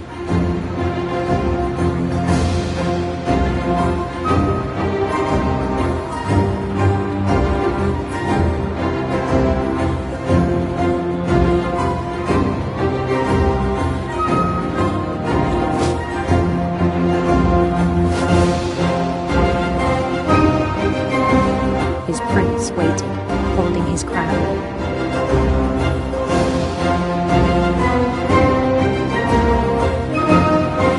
There was only one thing left to do.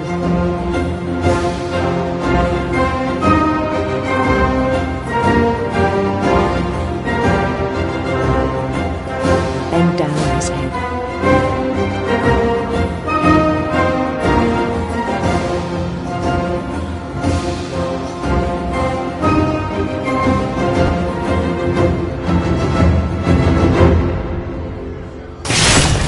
And the rest I think you know. Mrs. Finch, your son was a kind man who will be missed by all of us who knew him.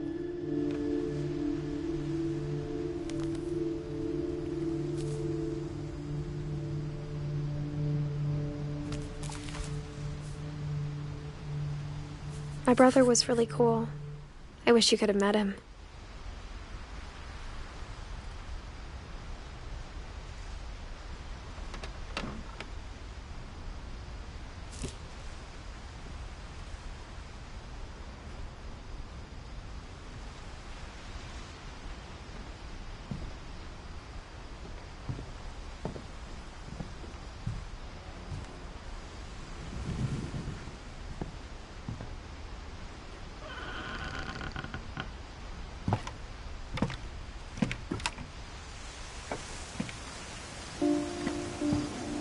On the way back from Lewis's funeral, my mom told me to start packing.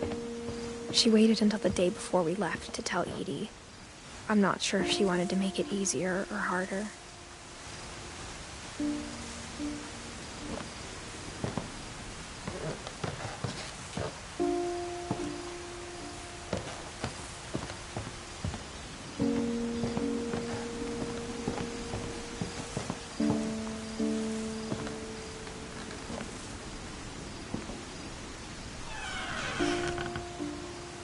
I wish we'd stayed.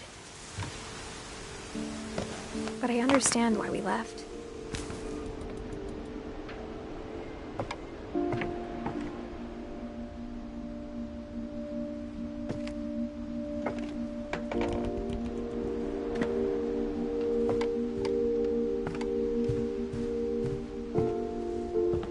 My mom ended up leaving everything behind.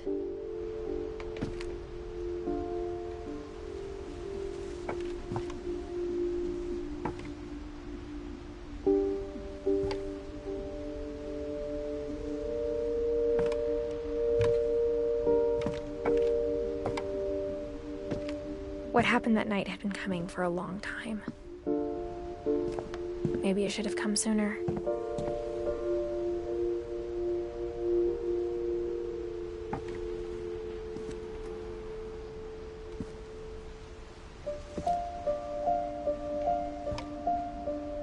But it had to end one way or another. All that's left now is to tell you about that last night.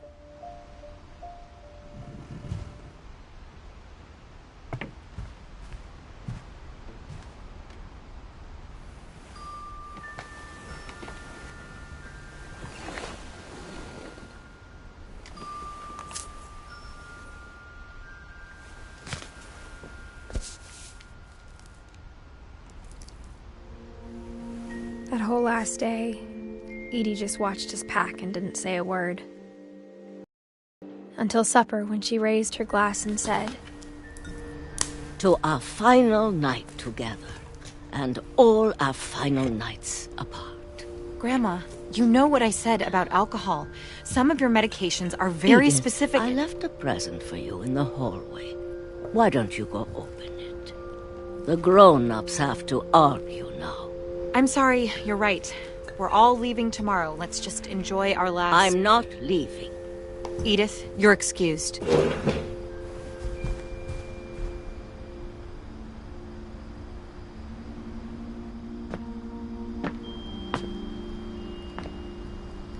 The power had been shut off that morning, but Edie always had plenty of candles. When my mom sealed the library, I don't think she knew about the other entrance. Or that Edie had a key to it.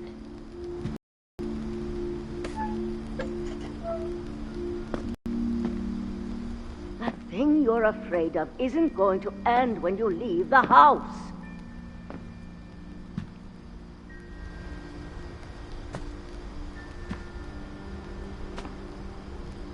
Edith has a right to know these stories. My children are dead because of your stories. I think it's best if Edith and I leave tonight.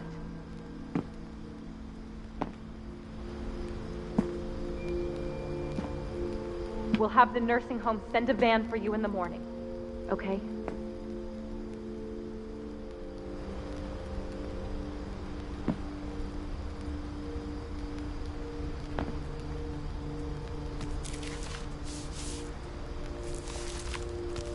Dear Edith, there's so many stories I wish I could tell you, but there's only time for one.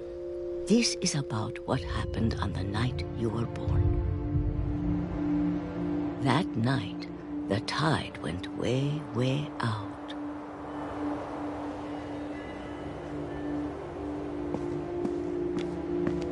It was the first and last time I ever saw the old house aground. There'd been an earthquake out in the middle of the ocean. They called it the lowest tide in 1,000 years. God, it smelled awful. You know, I've seen that house every day of my life.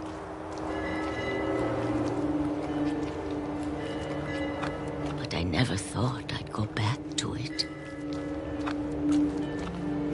When the fog rolled in, I lost my way.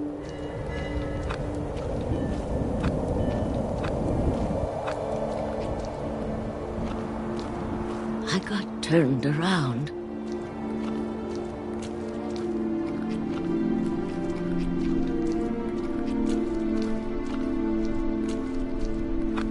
For a while, I wandered.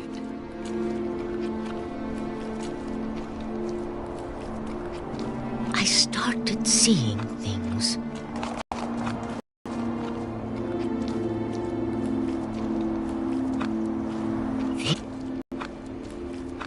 But when I saw them, they felt like old friends. That night, a lot of things came back to me. Or maybe I came back to them.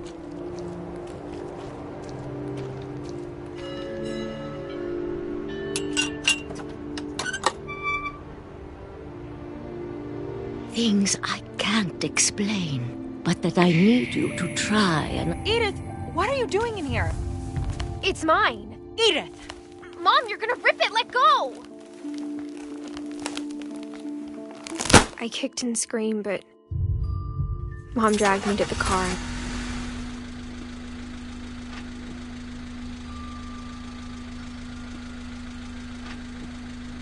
I never saw Great-Grandma Edie again.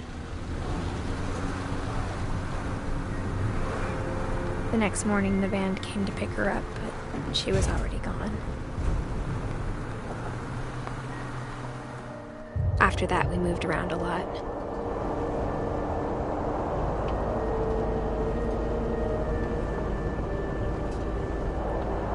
We both tried to make the best of it.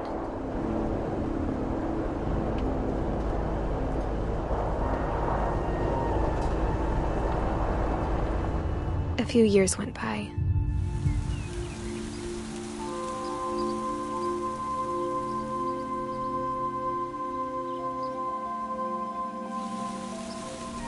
My mom didn't like to talk about it, but she started getting sick a lot. The rest happened pretty quickly.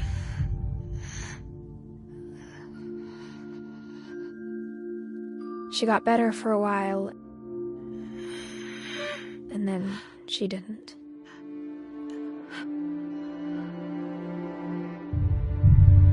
And then I was alone.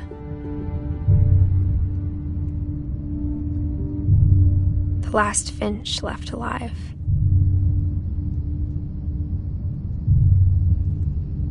Until I found out about you. I'm still not sure what to tell you about all this. If we lived forever, maybe we'd have time to understand things. But as it is, I think the best we can do is try to open our eyes. And appreciate how strange and brief all of this is.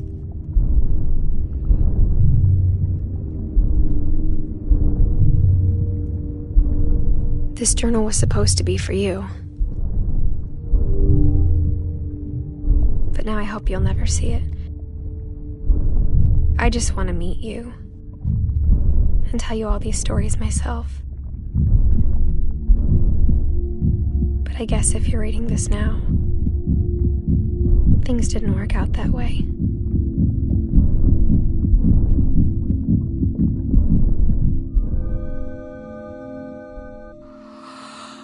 This is where your story begins.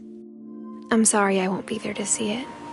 It's a lot to ask, but I don't want you to be sad that I'm gone. I want you to be amazed that any of us ever had a chance to be here at all. Good luck.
After Milton disappeared, the only thing he left behind was a room full of paintings.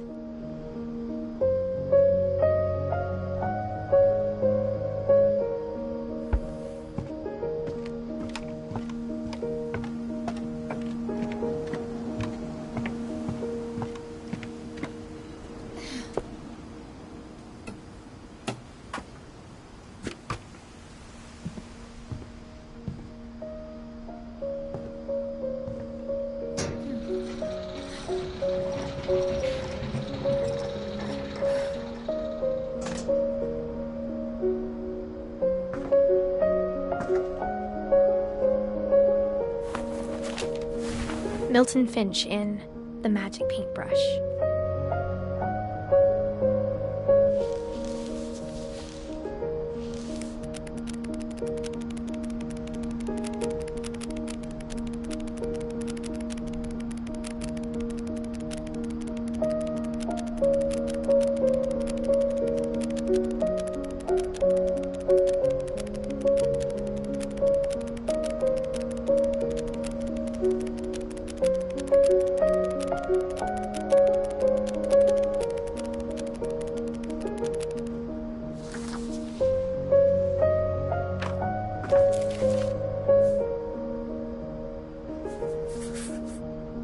I was 4 when Milton disappeared.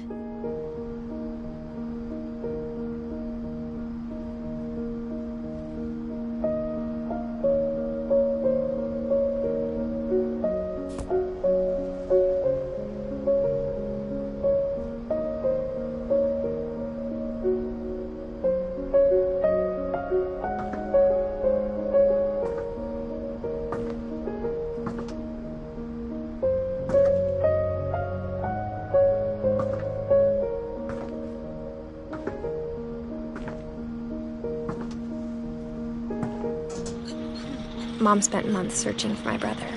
Then she sealed the doors.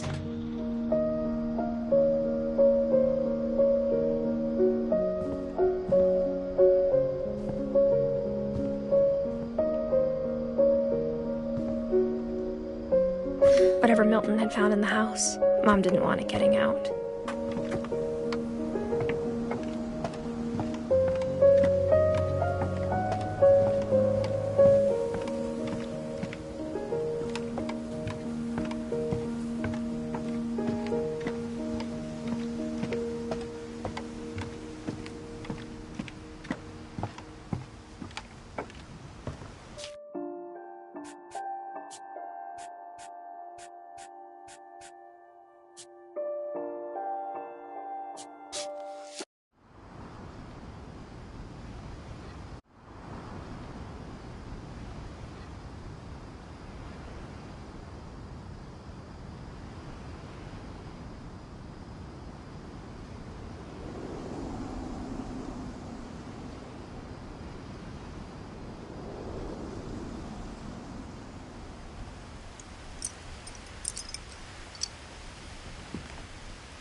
Her room was like a museum.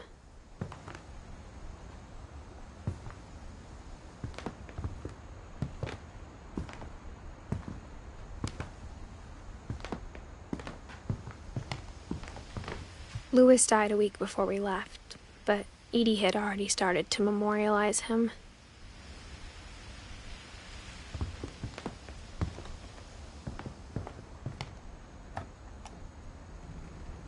For 500 years, the Finches have been famous throughout Norway for their fortune and misfortune.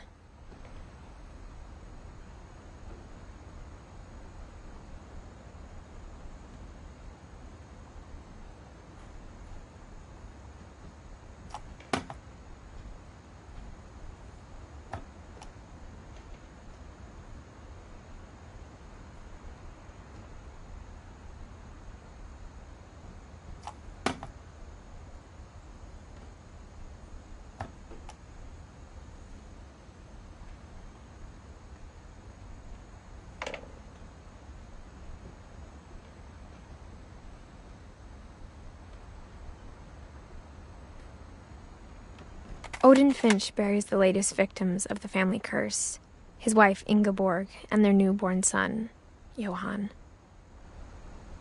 On January 7th, 1937, he set sail with his family and his house, hoping to leave the curse behind. But 40-foot waves off the coast of Washington send the house and Odin to the bottom of the sea. Odin's daughter Edie, with husband Sven and baby Molly, step ashore on their new home, Orcas Island. Odin Finch is the first to be buried in the new family cemetery. His daughter Edie is already dreaming of a new Finch house.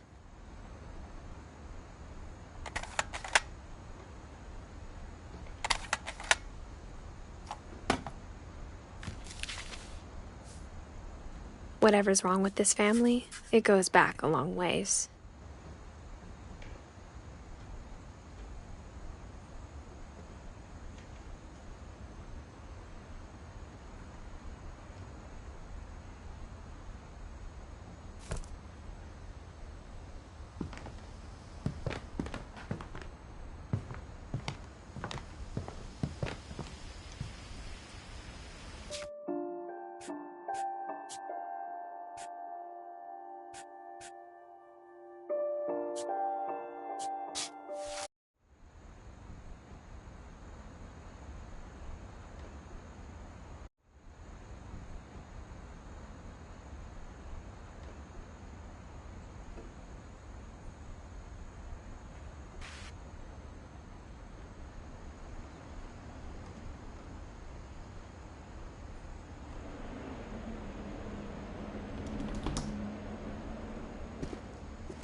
I knew Grandpa Sam had a twin,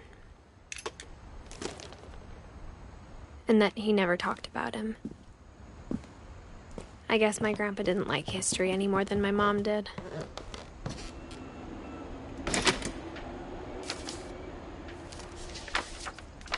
How I Want to Remember My Brother by Sam Finch.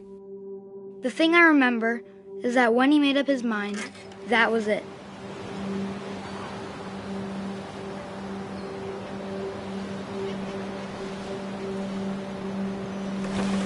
My brother said he'd die before he ate another mushroom. And he did. At Barbara's funeral, we swore we'd never be afraid again. And he wasn't. I think Calvin always wanted to fly. Sam! Calvin! Dinner's ready! Coming! But that day, he finally made up his mind to do it. I told him going around was impossible. Maybe if I hadn't said that. Calvin, I'm not gonna tell you again. Maybe if the wind hadn't picked up. Then maybe he'd still be here. But I doubt it. I think he'd already made up his mind. That's what I want to remember about my brother.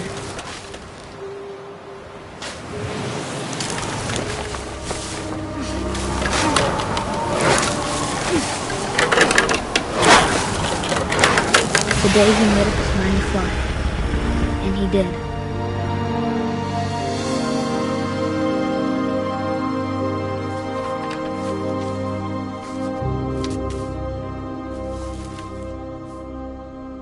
Calvin's story felt strangely familiar. When I was younger, I remember trying to do the exact same thing.